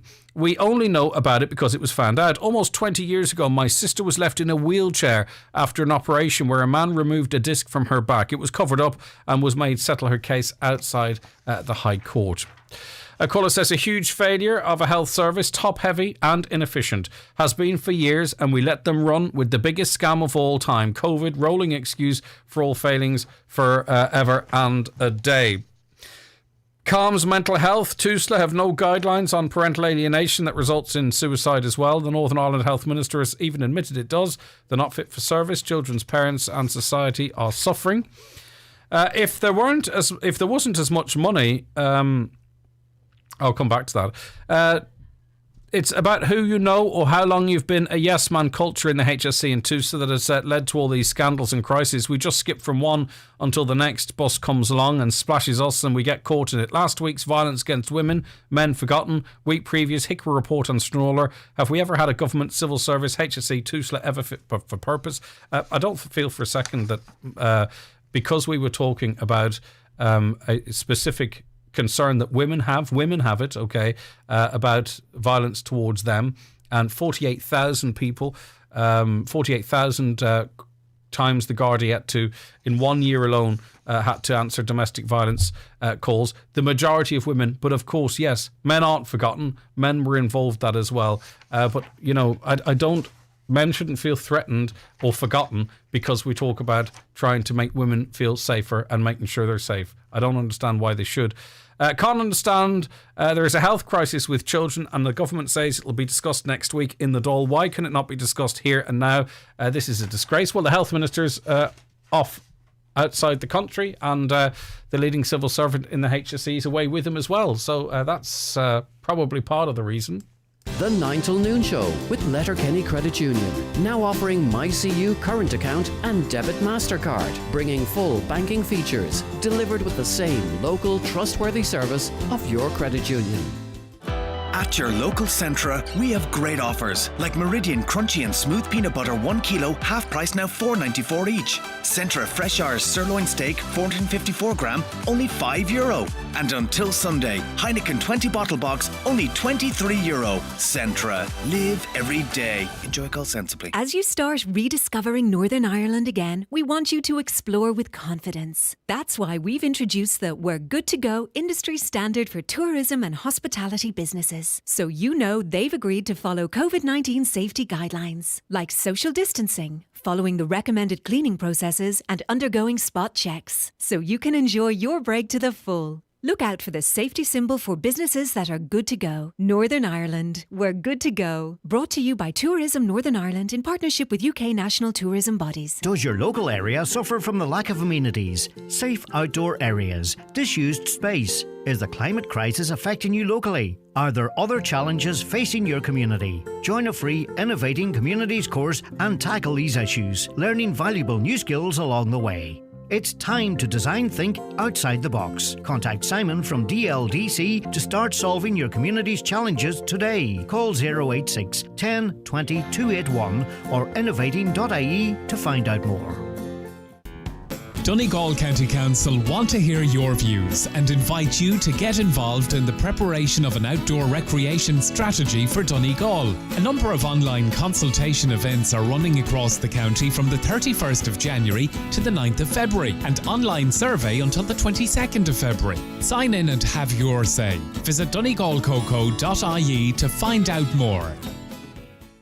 Open up your weekend with the Irish Independent on Saturday. In Weekend magazine, Louise McSharry speaks candidly about her shock departure from 2FM and tells us what she is planning next. In Review, on the eve of the Bloody Sunday 50th anniversary, how the quest for justice continues. Plus, read the first-hand reports as we reprint our pages from the week in 1972 that shook Ireland to its core. Find your escape this weekend with the Irish Independent on Saturday. Up close and independent. Okay, you're welcome back to the programme. The CEO of the Irish Fish Producer and Exports Association and former Donegal County Councillor, of course, is Donegal man Brendan Byrne. He joins us now. Brendan, yesterday's meeting with the Russian ambassador, was it surreal in any way or did it just feel really quite normal? Well, it certainly was different and it was far from normal. It's something you don't do every day, I would imagine. Look, it was an initiative of the ambassador to invite representatives of the fishing industry to meet with him to find out the concerns that we genuinely had in relation to this proposed drill by the Russians, which is to take place off the southwest coast. So in that regard, it was a welcome initiative because there was such a lack of information and any clarity about what was going to happen down there at the beginning of February. And both Patrick Murphy and I clearly outlined the concerns of the fishing industry, the potential impact it has on the ecosystem in that sensitive area, and the impact it potentially has with sonar activity on whales and mammals and indeed fish stocks, because it's a valuable breeding ground in that general area. And what assurances were you given, as much as you can divulge? Well, we articulated our concerns in the sense that we didn't know the scale of the activity. We were relieved to hear that it's much lesser scale than what's been reported in some media outlets. I think if you look at the marine tracking systems today, I think there's 3 vessels of the Russian Navy heading for that general area. They're off Scotland at the minute. So firstly, it's 3 vessels apparently, and secondly, because it's a vast area, that they've indicated that the drill will take place some 1,700 square miles. So they have flexibility on where they'll be within there. So we highlighted the more north they go, the more difficult it is on us in the Porcupine Bank and in the Porcupine Seabight.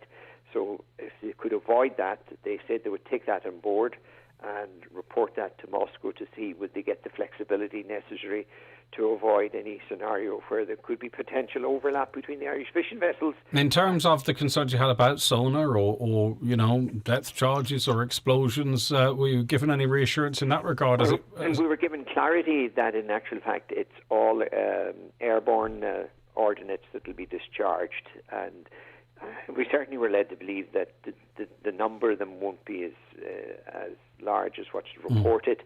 And of course, that's operational matters, and indeed it's subject to the approval of what Moscow does or says in the coming days. So the purpose of the exercise was to really say to the Russian authorities that this is a valuable fishing ground, and you need to be aware of that and sensitive to the delicate nature of the grounds. This is, I suppose, an argument the government should have been having. But that's what I was going to say to you, because, this should have been something I'd imagine you go to the Minister for the Marine or something, or the Department of Defence, or whomever might be responsible, Simon Coveney, whoever, and they would relate to you the reassurances they received to sort of have a fishing organisation, an association, liaise directly with another country, to the point whereby, it was a bit of an education for the government. There's something missing there in diplomacy, one must conclude. Absolutely. I think you've put your finger on it there, Greg, completely. And the anomaly is it's actually a matter for the Department of Transport and matter for the Department of Foreign Affairs. Marine has no say in it, which is bizarre. So the ministers accountable here are Ministers Ryan and Coveney, and the entire industry, and I'm speaking for the entire industry, apart from a notification they received at 9:30 on the evening before we met the ambassadors, that was the only correspondence we had got from them. So there is serious questions to be asked there in terms of this is the ocean, and there's fishermen earning a livelihood from it. It's their daily bread, and no one saw fit to consult them. And finally, is it a little bit ironic that it seems the Russians are perhaps more understanding or more likely to listen to Irish fishermen than the EU might be? Yeah, I can't argue with that. The track record at the minute in terms of engagement and getting traction at Europe is poor.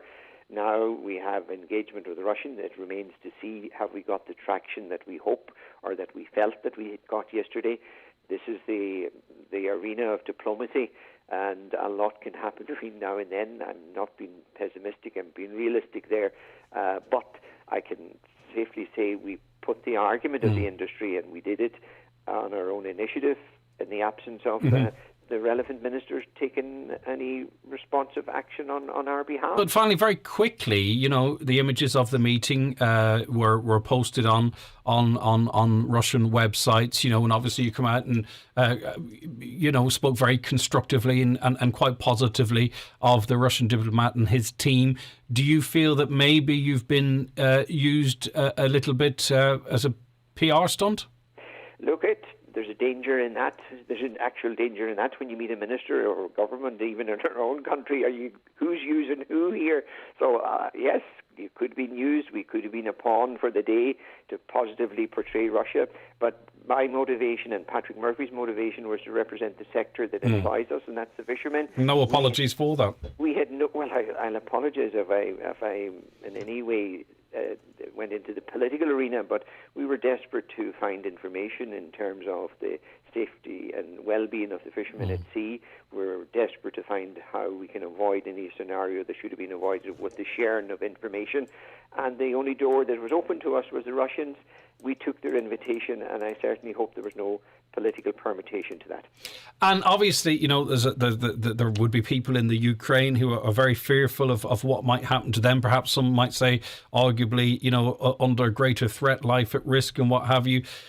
Did you feel that you had to be sensitive, you know, to those concerns, that it looked like maybe you were, you know, paddling your own canoe a little bit when there's a much bigger picture here?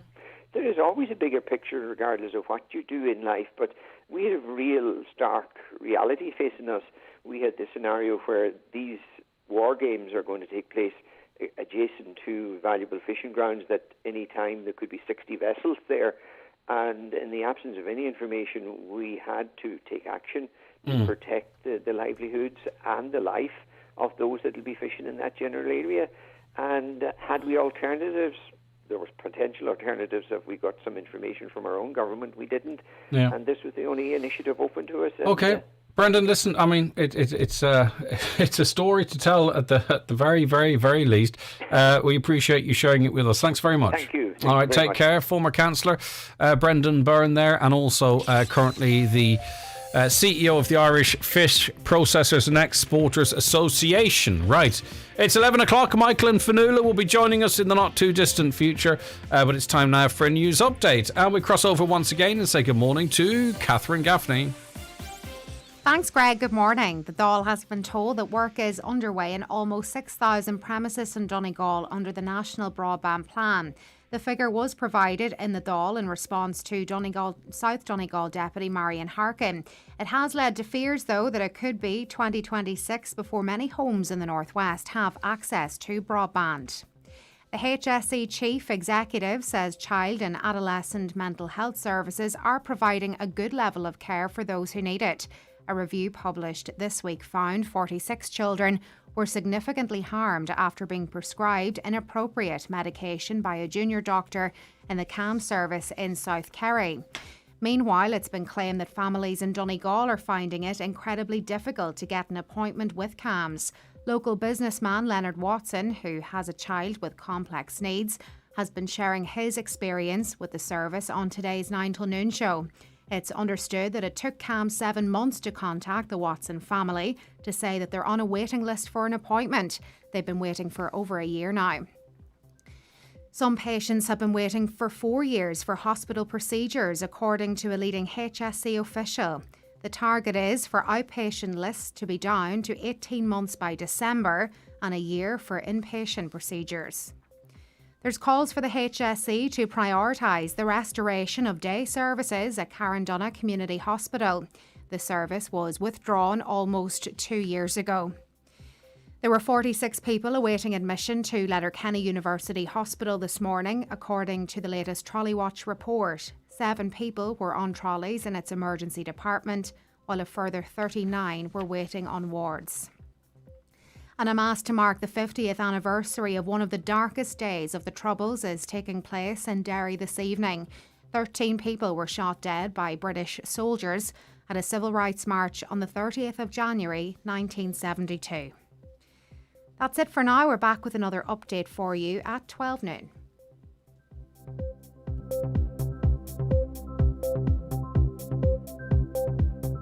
Okay, Catherine, thank you very much, and we'll be back with more after the break. The 9 till noon show is brought to you by Letterkenny Credit Union, offering low-rate car loans with fast approval. Apply online at letterkennycu.ie or in office today. Backstage Bar and Grill is open for breakfast, lunch and dinner 7 days a week. If you are looking for a healthy option this January, we have a great selection of delicious salads, sandwiches and more. We also have a tasty vegan menu. Call Century Complex on 074 91 21976 to book your table. Beat the cost of Brexit and no customs charges. Do you need a UK address? For your limited company or personal use, Space Hub in Derry can provide you with your own virtual office or mailbox. Have your post and parcels delivered to Space Hub and collect at your convenience. Also brand new 20-foot shipping containers now in stock. Ideal for all your storage needs at our Springtown and Coolmore depots. Find us on Facebook or spacehubderry.com or call 04871 878077 for details. Start the new year by treating yourself and availing of the best finance offer available. Driving away in your new car has become even more affordable with 0% finance now available on the all-new Kia Sportage and Kia Ceed range. Call us today to book your test drive on 074 91 34567 or visit imotors.ie. Treat yourself or a loved one to a Clarence gift of beauty from McGee's Chemist Letterkenny. Purchase 2 Clarence skincare products, one to be a moisturiser or serum, and you'll get a choice of 4 treat-sized essentials from a selection of 8, together with a gorgeous cosmetics bag. Which 4 will you choose? Available while stocks last, in store at McGee's Chemist Letterkenny and online at mcgees.ie, where the best costs less. New this week in Home Store and More. All fitness is half price. But better hurry, because when all our half price fitness is gone, it's gone. Also, all rugs and all fireside accessories are still half price. But when all our half price rugs and all our half price fireside accessories are gone, they're definitely gone. Order online before 2 p.m. for next day delivery, or drop by your local Home Store and More. Home Store and More. A happy home. Need a new part for your Ford car or van? Why not call to OMS Auto Parts in Buncrana? With a massive stock of Ford parts, you're sure to get the part you need. Free next day delivery on orders over €50. Call 074 9361924 or shop online at omsautoparts.ie. Well, Davy, brilliant that you weren't in work today. We had some crack. It was Peter's last shift, so we all went out for lunch. Thanks for staying away. The lads are delighted. Chat to you soon. Mind yourself. No one will thank you for turning up to work or anything else when you're sick. Stay at home and get a test to protect yourself and others from COVID-19. From the HSE, for us all.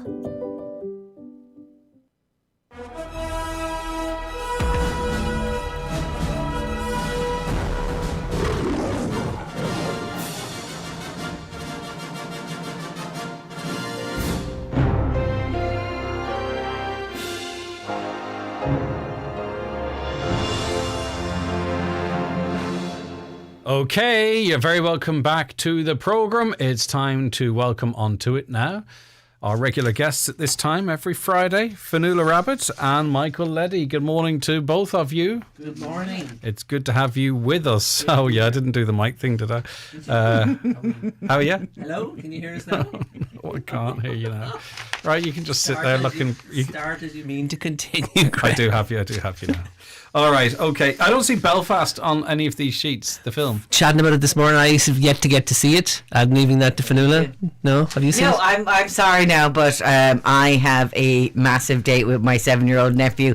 He rang me there last week to tell me that he felt that I'd really enjoy Sing 2 and that it would be really good if we went. He's getting very persuasive, that young man. So I'm going to Sing 2 with 8 of my nephews and nieces. It has a future as a telemarketer. Is there any other adults going? Well, my other niece is supposed to be going. That's okay. That's a lot of, because it's a lot of young people. No, it's fine. They're in the cinema. Okay. They don't leave. You make them pee beforehand. That's the key. Exactly. And so you see, I'm interested in what the listeners think of Belfast, because it is. It's been broadly praised and welcomed. Michaela loved it in studio here. Michaela loved it. She's watched it multiple times, I believe. Oh. Caroline didn't so much enjoy it, and Catherine was somewhere in between.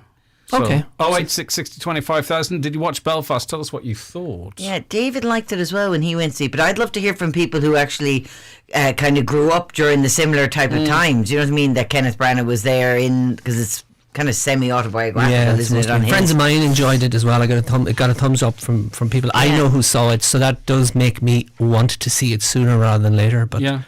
Okay. But you hear the performances are excellent, but I just wonder whether is it the story that some people find. Sometimes they can do things with the story for different audiences that Well, listen, none of our guests here can review it, so if you can review it, 086 60 25,000 or call Michaela. Though my concern, if they call Michaela and they are critical of it, she might not actually put it through.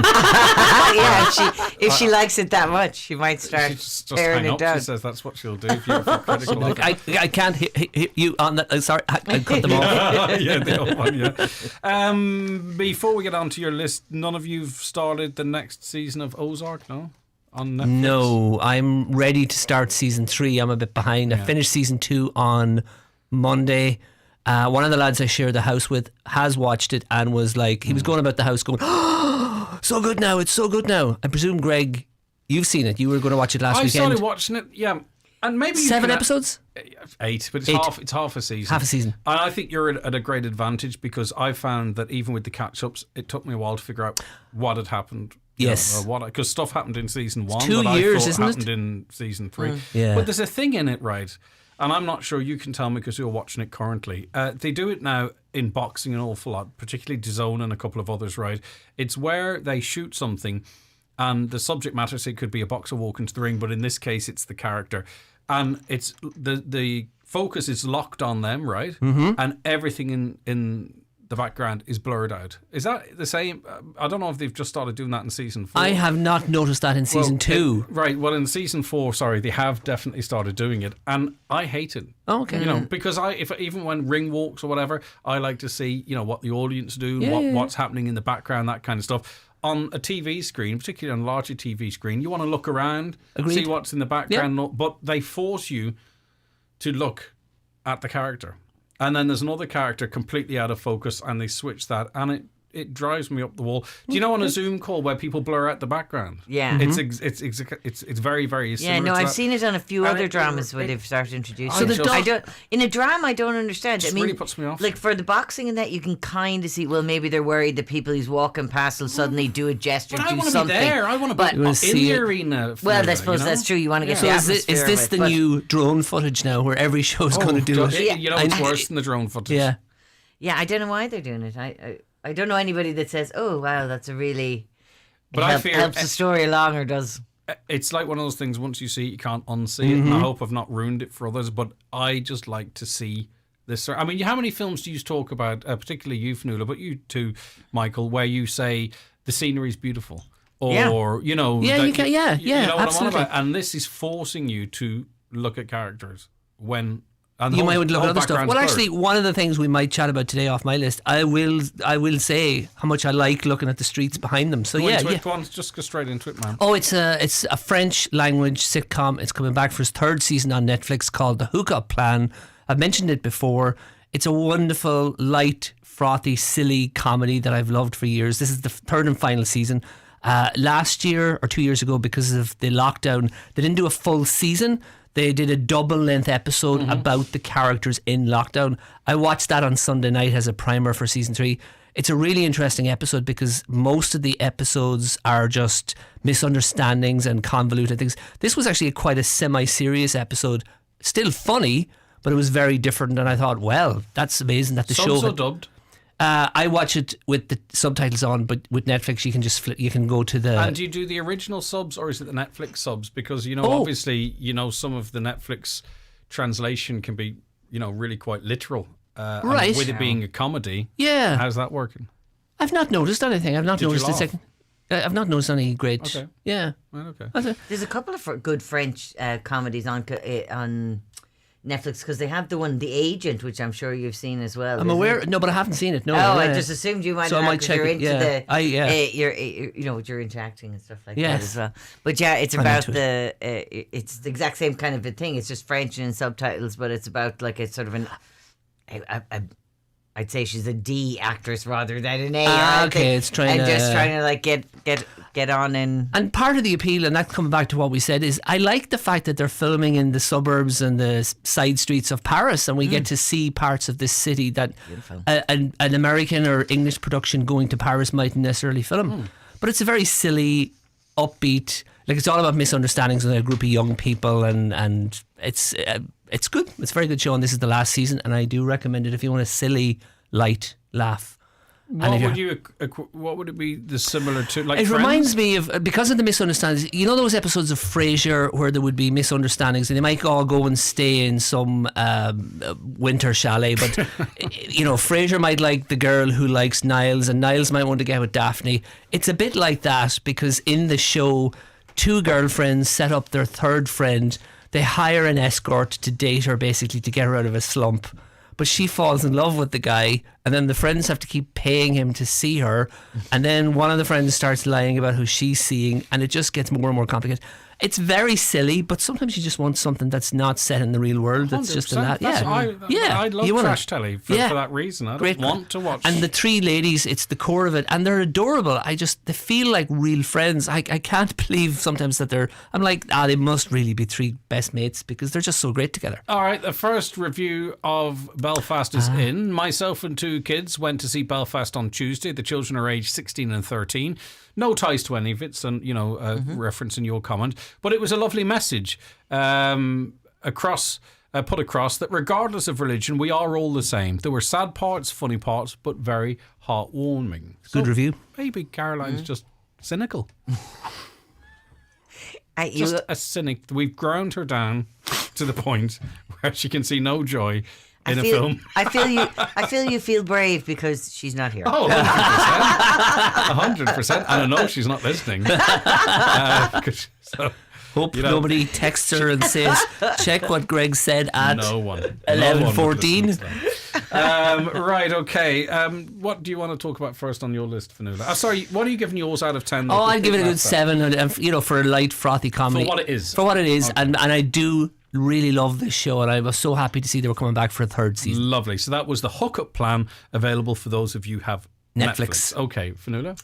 So what I started watching, and I know some people who don't have Sky are going to find this hard, but I'm hoping that it's going to show up on RTE shortly, which I think that it will, is this new show on Sky Atlantic. It's on Thursdays at 9 o'clock, and it's called The Gilded Age. And it is written and produced by the same people that did Downton Abbey. And basically, if you love Downton Abbey, I think you're going to love this too. They've sort of moved Downton Abbey to America. So it's set in the type of era, which I still haven't kind of worked out the exact year of it, but it's kind of like the Vanderbilts, the Astors, that kind of a thing. So I would imagine you're sort of talking back in the 20s and 30s. I think it's before the Great Depression based on it. They haven't really referenced a year in it, but it's railways coming in, all this kind of thing. Maybe it's even further back than I think, but it's in that sort of an era at that time that it's set.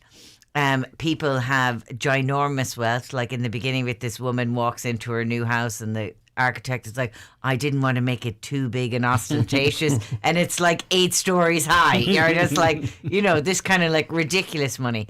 So it's very much in that same kind of vein that you have all these people. What are they really doing with their lives? What is the point of them? But amazingly, because it's set in America, you would assume that there would be less of a class system, but there's actually more. So I think this could really build into more layers. Now, it's been on Sky, it's coming down week by week, so you kind of have to wait. The first episode was an hour and a half long. You got to meet the people upstairs, which is all you have. The old money in New York, then you have all this like new railway money trying to get in, trying to become acceptable, the old money rejecting them. Then we have a couple of people downstairs in the old houses and in the new houses. So you're seeing the lives of the servants and that are working for them. But what they've also done then is they've added another layer, which I suppose I don't know enough about it to say, but it may not have been as much of an issue in the era of Downton and that, which is race, and obviously race in America. So you do have another family where this young girl is after coming in and she's a secretary to one of the very wealthy people, and she's a lady of colour. So I just think it's going to have a lot of layers, and there's some really, really good actors that you'll have seen, not necessarily in major roles, but you've seen them. But you've seen them in loads of stuff, and you kind of recognise them all along Isn't the way. the lady from The Good Wife who has the spit Good Fight? Christine Christine Baranski. Yeah, she's in it. To date, she's the most recognisable character that I've seen in it. She's a fantastic actress. Fantastic actress. The critics love it, 8 out of 10. Audience, not so much. 67 Well, out of 100. Can you understand that? I do, because to be honest, I was a bit iffy about the first one, but I would stick with it. I think it's, first of all, the cast is vast because you've got these two. You've got took an awful lot on itself in the first hour and a half in order to be able to introduce you and to make you actually care about any of these people. And also, I think it's going to be one of those shows where even the people that you feel that you should like, you're going to have difficulty liking. Do programs like this in Downton Abbey, I just never got around to watching it, nor will I, because I know it's not my thing. Yeah. Does anything happen in them, or is it just like the Waltons or something? Like, I mean... Well, I suppose there's a similarity to it, but it's a bit like this feels like it's going to be a little bit more cutthroat. Right. Then Downton was very much all these people living in these beautiful lives. This is dealing with more serious issues, isn't it? Yeah, well, it was just... In Downton, they were dealing with serious issues. You had like the war, you had loss, you had different things like that. You had class issues of upstairs, downstairs, and class. Upstairs, downstairs, what I was about to mention. They touched on gay rights. They touched on women's rights, different things. So different things do come up on it. But to be honest, that's not really what you're there for. It's really like just a family drama. Mm-hmm. So you're not really there for any of the big issues that are threatening to happen. I mean, you could say the same thing about things like Brothers and Sisters. You could say the same thing about a lot of those kind of family dramas. They're not hugely plot driven. It's not like achieving something. It's about the emotions the characters go through. And the journey that the characters are on. This looks like it's going to be full of very strong characters. You have like... And they all have their ups and downs. Christine Baranski plays a person who's, she had to marry money when she was younger, and now she's kind of the old guard. Then you have this younger woman who's trying to get in on it. Her husband is way wealthier than all of these other people, but because she's new money, they're all looking down their nose. And like she holds an event expecting 200 people to come, and 8 show up. No, we've all been there. So, hate when that happens. We've all been there. Hate that. It's very Every much birthday party. And yet at the end of it, she's lying in bed all upset, and you're like, she needs some tips from Boris Johnson, doesn't she? How to throw a good party. He can get them he to knows turn how up. to get them to turn up no matter what. But even in the end of it, as she's lying there all upset, you're kind of like, yeah, I'm not sure whether I feel sorry for you. So 'cause she's a bit up. You kind of think to yourself, maybe she is being a bit uppity. I have a feeling that as the series progresses, if it's a low audience rating, obviously they add reviews as it goes on, and that can bring the audience rating up. I'd say by the end of the run, it might be closer to the 8. Plus, as a series goes on, you get more invested in these characters. Episode 1, episode 2, you're like, by episode 10, you're like, I like her. I want things to work out for her. And you're more invested. And I think too, with people like yourself, and this is not in any way a criticism or a joke, but do you know how you say it's from the people of Downton Abbey, and maybe if you like Downton Abbey, you might like this. I think initially people go in expecting Downton Abbey too. Yes. Yeah, they can. Yes. And there's an inherent disappointment that then obviously, if it's a good show, it bounces back from. This is... Well, and in this, it's more... To be honest, the best way of describing the first episode was like a series of teasers, because you kind of learned a tiny little thing about maybe 30 characters. And the way it's a really big sample, because you were introduced, to the servants, you were introduced to all these different people in it, their children. That's sort of an extended. So how far in are you? So it's only coming down one at a time at the moment, so you can't watch all. So just watch the what first one. What would you give it out of 10? I would definitely give it a strong 8. Good. And we'd come back to it again, because there was a lot of characters that you'd like to know a bit more about, and very good. As I said, some great actors in it that I think is really going to mean the quality and standard of performance in it is going to be very good. Is that something you're likely to watch, Michael? I would be tempted. I read about it because of the casting. It would tempt me. The subject matter wouldn't, but the casting would. So I don't know what way it's going to go in the long run. Now, have either of you seen Boiling Point? No. I think it's available on Apple. I don't know if it's part of the package or you can watch it, but it's very highly rated. Film. It's on Rotten Tomatoes. Both the critics and the audience love it. A listener does as well. It's 98% from 66 reviews for critics, and 50+ ratings from the audience have given it 82%. Okay. The caller says, have the reviewers seen Boiling Point? We've answered that question. No. I'd love to hear what they thought of it, but it looks like it's very well. Looks like it's very well, yeah. What do you think of Young Sheldon? I think it's great. Either of you watched I'm that? a huge fan of Big Bang Theory, finishing off the last episodes at the moment. wasn't tempted to at all by Young Sheldon, and yet the episode I watched this week of Big Bang had a grown-up version of a character from Young Sheldon, and then I started reading about Young Sheldon, and I thought maybe it's better than I'm assuming. I've read actually some good reviews this week. It is good. I mean, it's definitely one you could sit down and watch it with the family and that kind of thing. You see it on RT. It's like about 7 o'clock. Yep. It's in the 4th series, I think, is out. Is out now. It still hasn't come over to this side of the pond, as they say. Waiting for it to land. Usually it hits Channel 4 first. It's very much in the kind of vein of the Big Bang Theory. It's that kind of laughs and that sort of a thing in it. You know, you have this young kid growing up in Texas. He's a genius. That if you like that, he doesn't fit in. He doesn't whatever. It's him going through high school. Now, then in the 3rd series, he started college. Now in the 4th series, and this is what I'm interested to see how they manage it and still keep it funny. They're really bringing in a lot of family relationship. They kind of touched on it.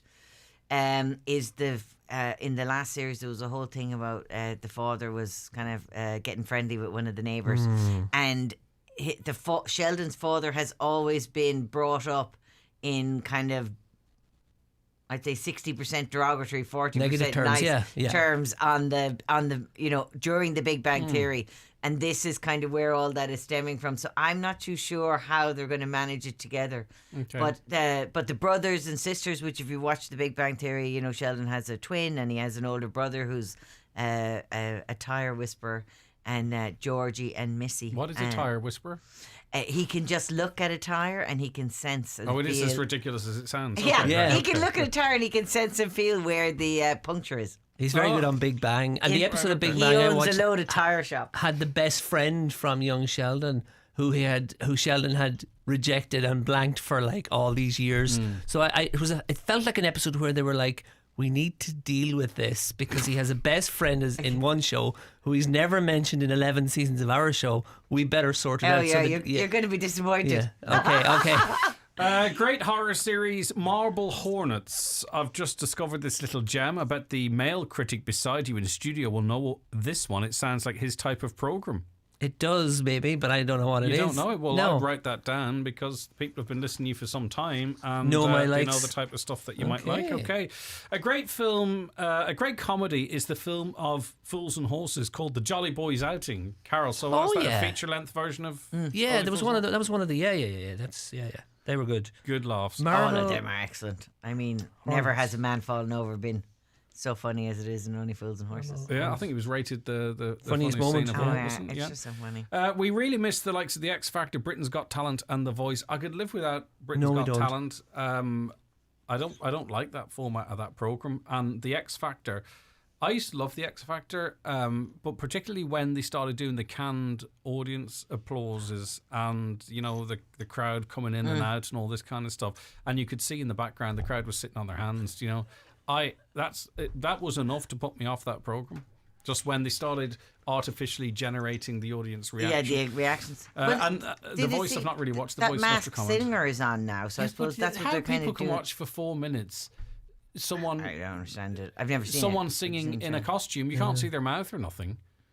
So it's the mystery, isn't it? I see people on social media. Their songs or something. But you're watching 3 or 4 minutes of them dressed up as a dragon or something. Yeah. But it is their voice apparently, and then you're supposed to be trying to guess who the person is. So I'm assuming maybe that's the thrill. It is. I see it on social media. I don't watch it either, but people really like it. I've never even watched it now. Love it. Because I'm not a big, as I said, say yes to the dress. I'm disappointed to hear Greg talk. I was hoping Greg was going to incorporate canned applause and canned laughter into our slot, but apparently, from what you just said, Greg, it's not happening. I just don't know when it'd be appropriate to use clapping or laughing. I'll just go. It's hard to find where that might actually fit. Right. Young Sheldon makes you laugh, says a listener. It's a happy program to watch. Yeah. Do you know what? What a simple review. Great review, though. Do you know what I mean? I love it. I watch it because I enjoy it. Yep. Well, that's why I'm always searching for what's going to fill. I still haven't found it. That might be. Well, you watch half-hour comedy. I love to have a good half-hour comedy. And you've watched Superstore. I've watched Superstore and finished it, but I wasn't happy. The finish was a bit... I haven't seen the finish yet, so... But yeah, and Brooklyn Nine-Nine is finishing up now entirely, which I did like, but so far it's not. All right, we're going to be talking about 40 years of Rocky after we take this break. The 9 till noon show is brought to you by Letterkenny Credit Union, offering low-rate car loans with fast approval. Apply online at letterkennycu.ie or in office today.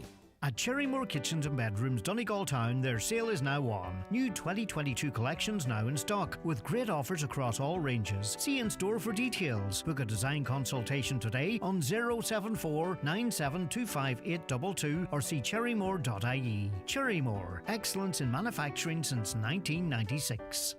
In this week's Irish Farmers Journal, our factory price leagues exclusively reveal which factories paid the best prices for your cattle. For more, here's Paul Mooney. Find out how Foyle Donegal ranked on price. We reveal the €128 per cow milk price gap between Arnua and co-ops. Farmers should cull bottom 5% of animals to save on fertiliser bill, says Teagasc. And Tim Cullinan insists cap outcome is not a defeat for IFA. Plus, don't miss our calves focus, only inside this week's Irish Farmers Journal, on sale now. Whether it's a smart meter to better manage your energy, plugging into a greener type of fuel, or something bigger, with Bord Gosh Energy you can go your kind of green. Discover more at boardgoshenergy.ie. Bord Gosh Energy guarantees that 100% of the electricity supplied to you under green plans is sourced from renewable generation in accordance with the CRU Green Source Product Verification process. 10% green gas will be purchased in Europe from Guarantee of Origin certificates for green gas. Does your local area suffer from the lack of amenities, safe outdoor areas, disused space? Is the climate crisis affecting you locally? Are there other challenges facing your community? Join a free Innovating Communities course and tackle these issues, learning valuable new skills along the way. It's time to design think outside the box. Contact Simon from DLDC to start solving your community's challenges today. Call 086 10 20 281 or innovating.ie to find out more. Central Auto Parts are now stocking Sunny, a water-based paint offering all up-to-date colours for all vehicles. And Celimix Commercial, the perfect paint for diggers, plant and machinery. Buy it today at Central Auto Parts, Portlink Business Park, Letterkenny. Find us on Facebook or call us on 074 9127 491. Highland Radio Time Checks, brought to you by Letterkenny Shopping Centre, the centre of shopping in Donegal. Free parking and shopping all under one roof. Letterkenny Shopping Centre, bringing you the time at 11:30. So you're telling me that, presumably given the name of this programme, it's Rocky first came out 40 years ago. 40. This is 46 years ago because it was Wow. 76. Yeah, I know it's obviously an old thing. RT are showing this on Sunday evening. That's I fine, know but it's so long. 46 years, the So original long. Rocky. 76. Let that sink in. I totally thought I saw that movie when it came out in the cinema. Yes, Not possible. You Anyway, weren't even born. The timeline's Not mad. Yeah. No, I was 5 then. It Yeah, definitely but listen, didn't. how long did it take Maybe a film you to get weren't. into a cinema in Galway, in fairness? You've only just got lotto machines No, installed. but sure, when I was 5, I was in America. So I could have totally seen it over You there. probably, yeah. It But might have been your no. first time at the cinema. Do you know it's one of those movies that you kind of think, oh, you saw it when it was first out? But it might have been two. Or, a couple of years later. It might have been- Also, too, they might have done a 10th anniversary re-showing of it. You know, they do that now. It's possible something along those lines. And you may not have seen it up until then. I know, it's just Perhaps. amazing sometimes those We're movies that are working with kind of... you here. We're But it's trying. amazing We're those trying movies hard, that are yeah. kind of part of your zeitgeist or part of your thinking and you just assume. I think mine was the best, Greg. I said, you weren't born, Fionnuala. I think that was better than yours. Yes, but no one's falling for that. I have no problem with my age. That's I why. say it all the time. That's why I'm not having it. No, but that's why I'm not having a go because she loves her birthday so much. She celebrates them That's twice true. in the 1 twice, year. Twice a year. I do. Half Half birthdays. birthdays. Very good. Exactly. But very Artie, you're exciting. showing this on Sunday evening, 10 to 6, and it's Sylvester Stallone. And what's interesting about this one is it's got home movies and stuff from around that time. Because as anyone knows, I'm sure, this was very much his project, his script. He had a hard time getting it off the ground. So you get to see behind the scenes 40 years later, and you get to see home movies and obviously stuff where they were doing prep. If you're a fan of those movies, and I checked this morning, most of them are on Amazon. So a couple of years ago, Greg, you remember I watched all the Rambo movies from the beginning to the end. I think it's time to do the Rockies. So I'm going to start at one and work my Well, way will up. you go up to Creed? I'll go right up, yeah. I will, yeah. I'll go the whole way through. So I'll start that soon. I would say I don't know, how is he viewed? I think because of the roles he takes on and what have you, that maybe he, a lot of people doesn't get the credit he deserves. In that As an Rocky actor. was huge, and he wrote it, and he wrote subsequent films, and he's written other films. He's He's an not all-rounder, given. like he's an all-rounder, isn't he? Yeah, he's not given.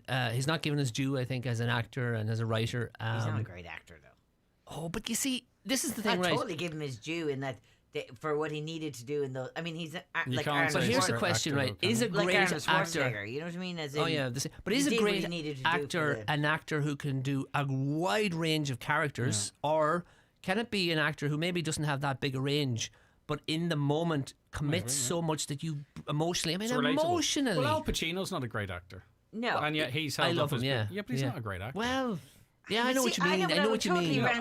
There are so many more Al Pacino films that are the bad. same. He stinks in them. He's the same, but he's but the same thing can be said for Jack Nicholson. Jack Nicholson has one character really, which is that kind of better like than Al Pacino, though. Oh, but that's what I'm saying. Yeah. Even as I would But that's disagree. what I'm saying. Even but I would consider his acting relatively one-dimensional in the sense that Like John Wayne, really. That you know what I mean? Was, yes, a cowboy in every film. But I would say, not and to get out of the I park. had this conversation this morning. Clint I think Eastwood, similar type. Similar of thing. type. God, Wayne there's a is bit a- more range with Clint Eastwood Well, now. Yeah, there but is. I'm just, Wayne that's what didn't I'm have saying is range, You can move. but You he can committed. move along the thing just Yeah. because you. But he's not like if I was putting him on a list of committed and range, he still would fall near the bottom. Right. Like I mean, give him his due, as you said, that he wrote and he was directed some of them. Yeah. And first, give him his due. That he managed to flog 7 or 8 movies out of it. And I always go back to Stallone in that episode of Kojak he did just months before Rocky, and he's so good as a bad cop. He's so good. Now, the range you may not say it's not that different to what he plays in other things, but I don't care. For that 50 minutes. I find it amazing. And the 8 people that saw that. It's And the Kojak. Everybody was watching I think it's Kojak. amazing that you weren't alive in the 70s. like It was the huge. fact that you're putting up such a strong defence of him. I like him. You know, I like him. I don't dislike him. I just like on a scale of actors in his genre, I wouldn't be putting him up near the top. What's his genre?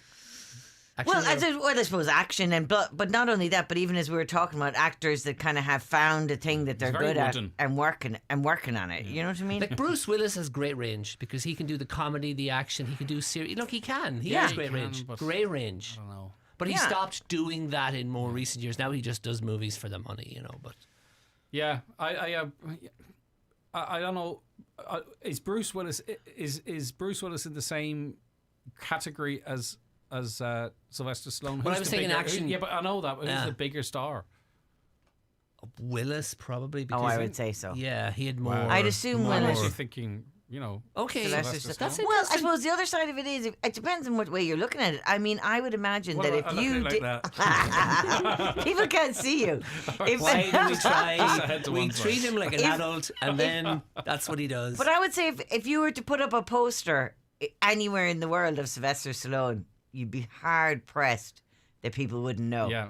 Like if you go to, you know what I mean, to He's an internet. yeah, if you go to, global you know, you go superstar. Russia, China, Africa, the furthest places you can think of away from this particular Of spot course, here. in Russia, he managed to turn the Russian crowd in his favor in Rocky. Which Oh is yeah, against Dolph. not going to be easy. Which one was that? That's the Four. last one. God, did I Four, actually isn't it? watch Yeah. 4 of Dolph them? Lundgren's in it. Dolph Lundgren, I yeah. will break you. Who? Oh, is that Nicolas Cage again? No, that's well the Russian. done. That's the Russian ambassador. Oh, to I Dublin. love when you do Nicolas Cage randomly. Well done. Stop it. Bring back Malcolm in the Middle. Great Oh. show. Justify. It's a 1, 2. It's on 3, Comedy 4, 5, Central. 6. That's It's a on 10 out of 10 Comedy show. I thought you Central. mean bring back new episodes. Oh no! Maybe. Oh no! That young fella kind of got a little bit. Did he? Oh God, he went a little bit crazy. I think- but no, I watched it the other day actually because it was on, and you're like, it's still fantastic. Superb show. The father, Superb show. The father. Good in it. I think The Masked Singer is the crappiest thing I've ever seen. Even the costumes are appalling. But the costumes are, from what I can determine, are they're you know, they're obviously way over the top. This is not. Yeah. I just don't understand the program. I don't understand how people will sit through the whole lot. Just if it's just about guessing. I You know. know? See, I can't. I don't know. I haven't watched it, so I can't explain And it. I But know you there watched it on appears to be social something media. to do with the guessing. I Can don't I understand. say I watch a lot of trash, so it's Yeah. certainly nothing to do with me looking down my nose at it. I just simply Yeah. No. Don't get the appeal. Yeah, fair enough. The Yeah. only one I'd watch now this time is Dancing on Ice. Started again. There's 2 weeks in. well. And what I just like about Dancing on Ice is at least you're actually learning a skill. How are you learning a skill? You're learning how to ice skate. Oh, you mean the people taking part on? Yeah. All right, okay. I see we're Well, like you can watch people learn a skill and some of them get really good and some of them all these don't. X Factors and now this. We're on a slippery slope here. No. Slippery slope. Boom. I'm going to get my coat and head home. Yes. See you later. Well. Okay, that was I that thought was we were leaving the dad jokes to Greg. Yeah. Bruce Willis is an American actor. So someone just cut and paste this. Did you cut and paste this off Wikipedia? Bruce Willis is an American actor, check, producer and musician in inverted commas, who has a net worth of $250 million. Why? He destroyed Under the Boardwalk or Boardwalk. I have one of his albums. He had 2 albums. The first album's really good. Okay. During his career, Bruce has consistently... This is his agent. During his career, Bruce has consistently been one of the highest paid leading men in Hollywood between the late 1990s and the present. We could argue about the present. He's earned hundreds of millions of dollars in film salaries alone. Yes, as I say, I can't believe that Bruce Willis's agent is listening to Island Radio. But you would wonder. In fairness, I really like Bruce Willis, and I would normally watch a movie if I thought he was in it. What's his best film? But then he had. What is Bruce Willis's best film? Has to be Die Hard. It's such a great film. Looper's brilliant as well. His best film. But Die Hard is. It created a genre. It created a type of film we hadn't seen before. He's quite good in that one where you can't. It starts off in a train. Unbreakable, is it? Oh yeah, with Samuel L. Jackson. Which is a prequel or a sequel to there's one with your man from the X-Men movies. Split. Yeah, Split. And I never saw the connection until Yeah. For me, though, it's always going to come back to Moonlighting, which I have. I was about to say, I couldn't remember it. I loved it. Glynis, who starred along? Sybil Shepherd, yeah. I loved that. Yeah, I love it. Was Dempsey and Makepeace the kind of British version of that? No, it was more of an American. There was an American action show called Hunter, which I think Dempsey and Makepeace had more DNA with. Because it was more action driven, if you think about it, Moonlighting was all about the banter and it was like me and Fionnuala. It was all about the banter and bought the box sets of Malcolm in the Middle for my 12-year-old, and he loves it. Brilliant, okay. brilliant. And it's again, so but you'd have to with the kids. It's so funny. There's one program that stands out of all programs on this, in that people have either watched it and love it or have never heard of it, and that's Yellowstone. Oh yeah, people love Yellowstone. I'm going to start on Sunday. I can't Sunday night. I'm going to have to. I'm going to have to dodgy box it because I can't find the start of it. People think it's absolutely brilliant, or others think, who's the lead character in again? Kevin Costner. People think, Kevin Costner's not done anything for years, yet he's knocking it out the park in Yellowstone. So you either watch it and love it, or you've never heard of it. It's on huge series in America. 4. Like it's now got one. It's already got one spin-off and another one on the way, and it's a massive hit show. So I feel like I'm missing out. So I need to tap into that. Yeah. All right, we'll be joined by musician Jaime Nanci-Barron after we take this break. The 9 till noon show is brought to you by Letterkenny Credit Union, with monster loans available up to €60,000 for all occasions. Visit letterkennycu.ie. Live electricity wires are always near, and coming close to them can be dangerous. So always ask yourself, are you sure it's safe? Look out for electricity wires above and below you. If in doubt, call us on 1-800 372 999. It might just save your life. ESB Networks. Stay safe and stay clear of electricity wires. Store and Go Springtown Dairy, the north of Ireland's only temperature-controlled smart access individually sized storage units. Store and Go offers storage for personal storage, house moves and renovations, business storage for excess stock or filing systems. Once signed up, you can access 24 hours a day through an app on your phone, gaining access through 4 levels of security to your most precious possessions. Call Store and Go Springtown Dairy on 02871 278 900 to discuss your needs and get bespoke advice, or get a free quote at storeandgo.net. Love swimming? Love it with a level head. Learn about weather, tides and rip currents. Be visible with a brightly coloured hat and tow float. Swim parallel to shore and never alone. Afterwards, get warm quickly. This is Water Safety Ireland. Better safe than sorry. For open water swimming advice, visit watersafety.ie. Supported by the Government of Ireland. Oh, your dad sent a holiday photo of them in Northern Ireland. There's a few. How much did they get up to? They're still coming.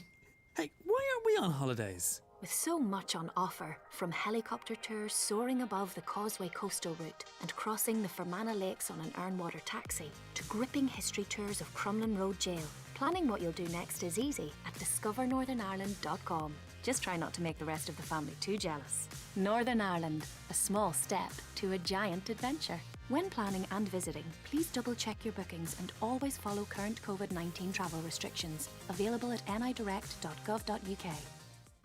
If you're buying new tyres, contact Auto Fast Fit in Letterkenny. Get great grip and great brands at prices to suit every budget.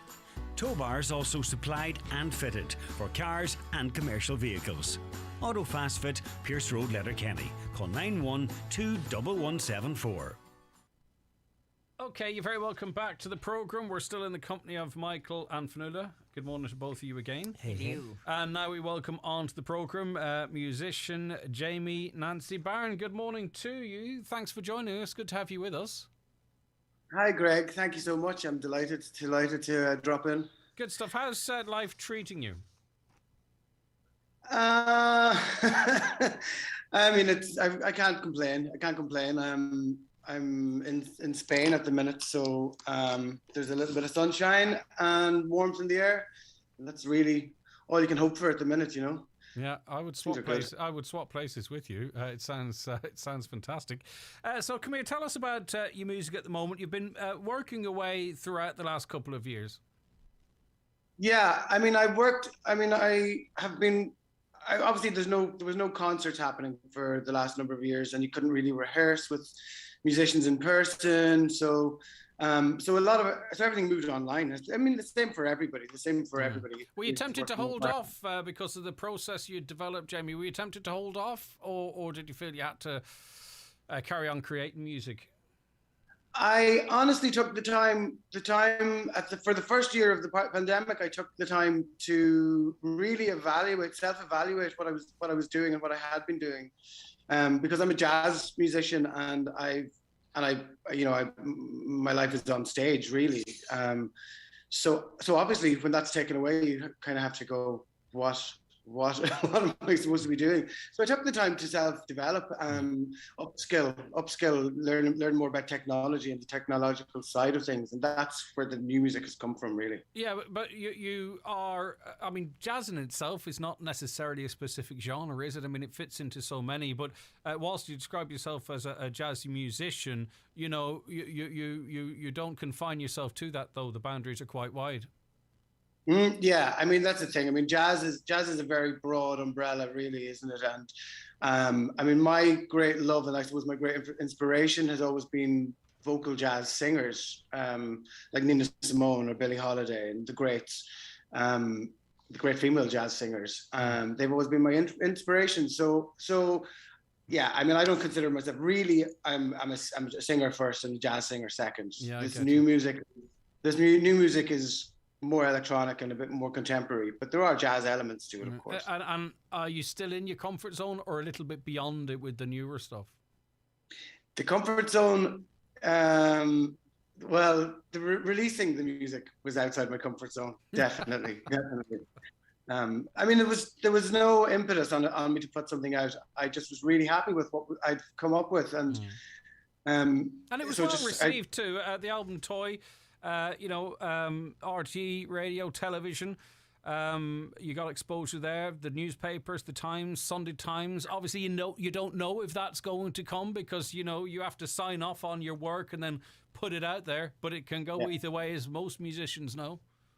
Absolutely, and I've always been really surprised and really thankful and grateful for the reception that it's had. It has. But I mean, it's. Yeah, I mean, there's so much new music coming out all the time. So if somebody pays you the slightest bit of attention, you've done, that's success to me. If people hear it. Talk to me about you. You've Donegal connections, don't you? I have very strong Donegal connections. In fact, I listened to your show quite a lot when I was living up there. My daddy is from Inishowen. So he grew up in the Minchies, Glasmullen, towards between Buncrana and Carndonagh.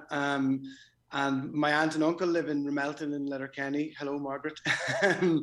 And then all my cousins, the majority of my family are up in Buncrana, the Campbells in Buncrana, and the Fagies, who are, well, they're kind of second cousins. So it's, yeah, most of my family are up there. And I lived up there for 2 years before I moved to Spain. Yeah. I was living there. And have you performed at the Derry Jazz Festival?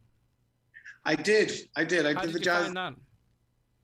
It was amazing. It was a brilliant festival. I mean, there's such a wealth of talent, local talent up there, up in the in Donegal and in the show, especially. Or I don't mean especially, but in the show, I know a lot of musicians and artists.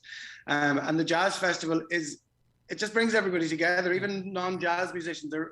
There's a real love for that festival, and I love playing at it. It's kind of they're home gigs for you too, of course. You know, geographically, but also with the strong connections that are evident anyway between Derry and Inishowen. And just finally, then, in terms of where you find your music is best received. I mean, it's international now. That's the fantastic thing. Whether you're associated with a record company or not, you release music, it's to an international audience.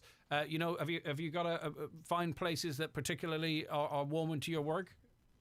Well, I mean, funnily enough, this new video that I put out, there's, I think, close to 5,000 hits in about a week on YouTube. And when I looked at the demographics, very surprisingly, I found that 50% of them were in Spain. So that was really interesting. But also in the States, because I used to go over and play quite a lot in New York and travel around over there. And of course, my family from Donegal are now all living in Australia. Yeah. So I have a little audience over there. Right, we're going to hear, is it Escalante Street? Tell us a little bit about it, Jamie, just to set it up for us. Well, it's a love song. It's a pandemic pop song, I suppose. Pandemic pop. I don't know if that's a thing, but it is now. It's just it is a love song, and also I guess it's the universal comment on where we found ourselves for 2 years, looking at the sky, wondering where everything had gone. Okay, well, listen, continued success. Let us know when you're back home. Maybe we can get you into studio. It'd be lovely to have you visit with us now that we can. And enjoy the mild weather wherever you are in Spain. And thanks so much for joining us. Thank you, Greg. I really appreciate it. It's been lovely speaking to you. Okay, here is Jaime Nanci-Barron and Escalante Street.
Okay, there you have it. That sounds lovely. That's Escalante Street from Jaime Nanci-Barron, and we'll hopefully play that in its full form at some point next week or thereafter. I just want to mention Marty Morrissey was on this programme. Of course, he's a broadcaster, GA broadcaster, and one of the hardest working people in showbiz.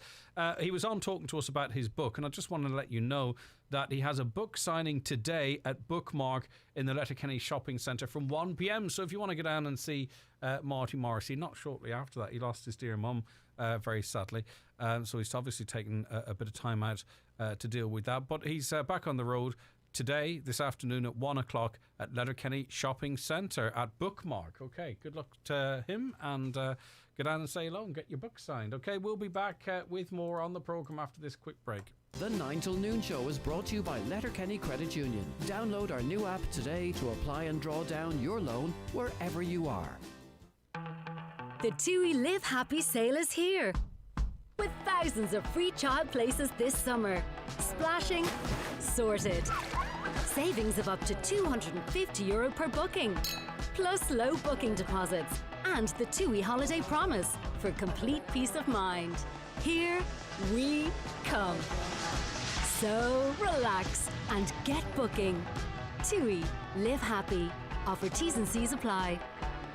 Homeland Fuel offers, keeping you warm for less. 20 kg Super Therm, buy 5 bags, get 1 bag of hardwood logs free. 10 kg wood pellets, buy 10, get 1 free. Board Namona briquettes, buy 3 for €16. Shop in store or online at homeland.ie.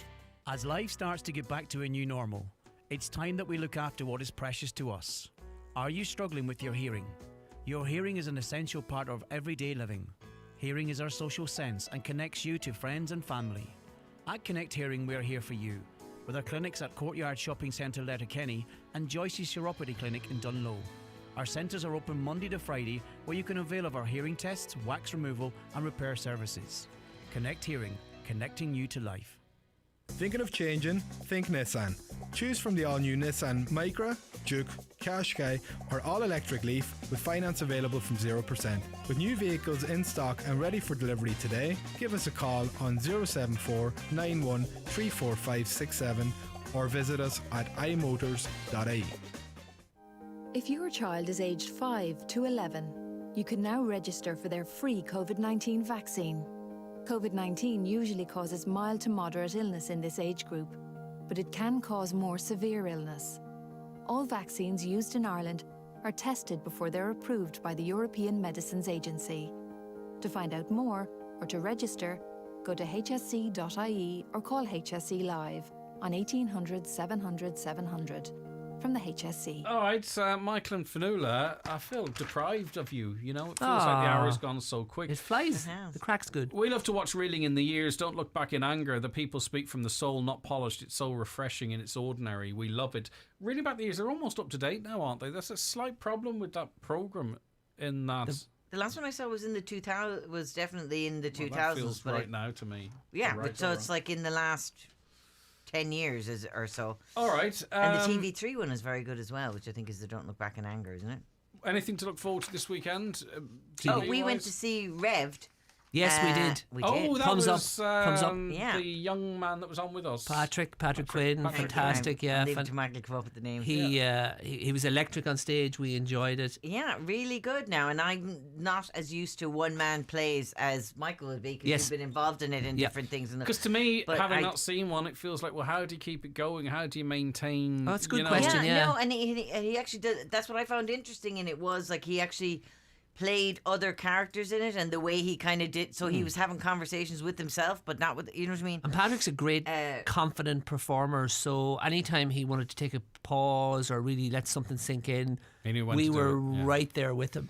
We were right there with him. And obviously very good. we were talking we were talking in the conversation about how obviously, you know, you'll relate to it more if you're from Donegal, but it doesn't have to be. It's universal. It is a universal story, Yeah. And it's dark. Definitely. I'm As not he said, it's here dark. on that, Yeah, and I think it is. It's about any kind of young people and decisions and decisions. See, when you're trying to find your way, trying to fit in. Exactly, and when you're trying to promote something like that, there, especially I think when people are coming out of a pandemic and all.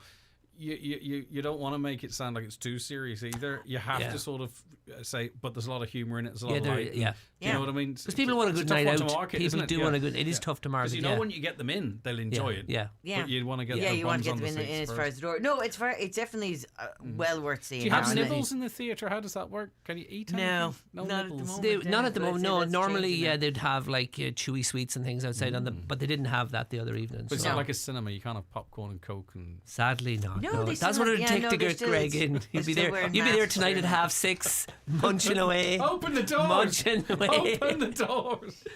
No, it is funny. I mean, there's darkness in it, but I mean, you had laughs too. You had laughs to some of the antics. Absolutely. Because you relate to some of the things that a young fella might get up to, you know. Right, okay, that's it. That's all, folks. Thank you very much, Fionnuala. Appreciate it greatly. 100%. Look forward to seeing you next week on this programme. And Michael, thank you as always. Brilliant. It's great to have you up in studio again as well. Brilliant to be here. And that's where we have to leave it as a whole for this week. Thank you very much indeed for taking time to listen to us and get involved. We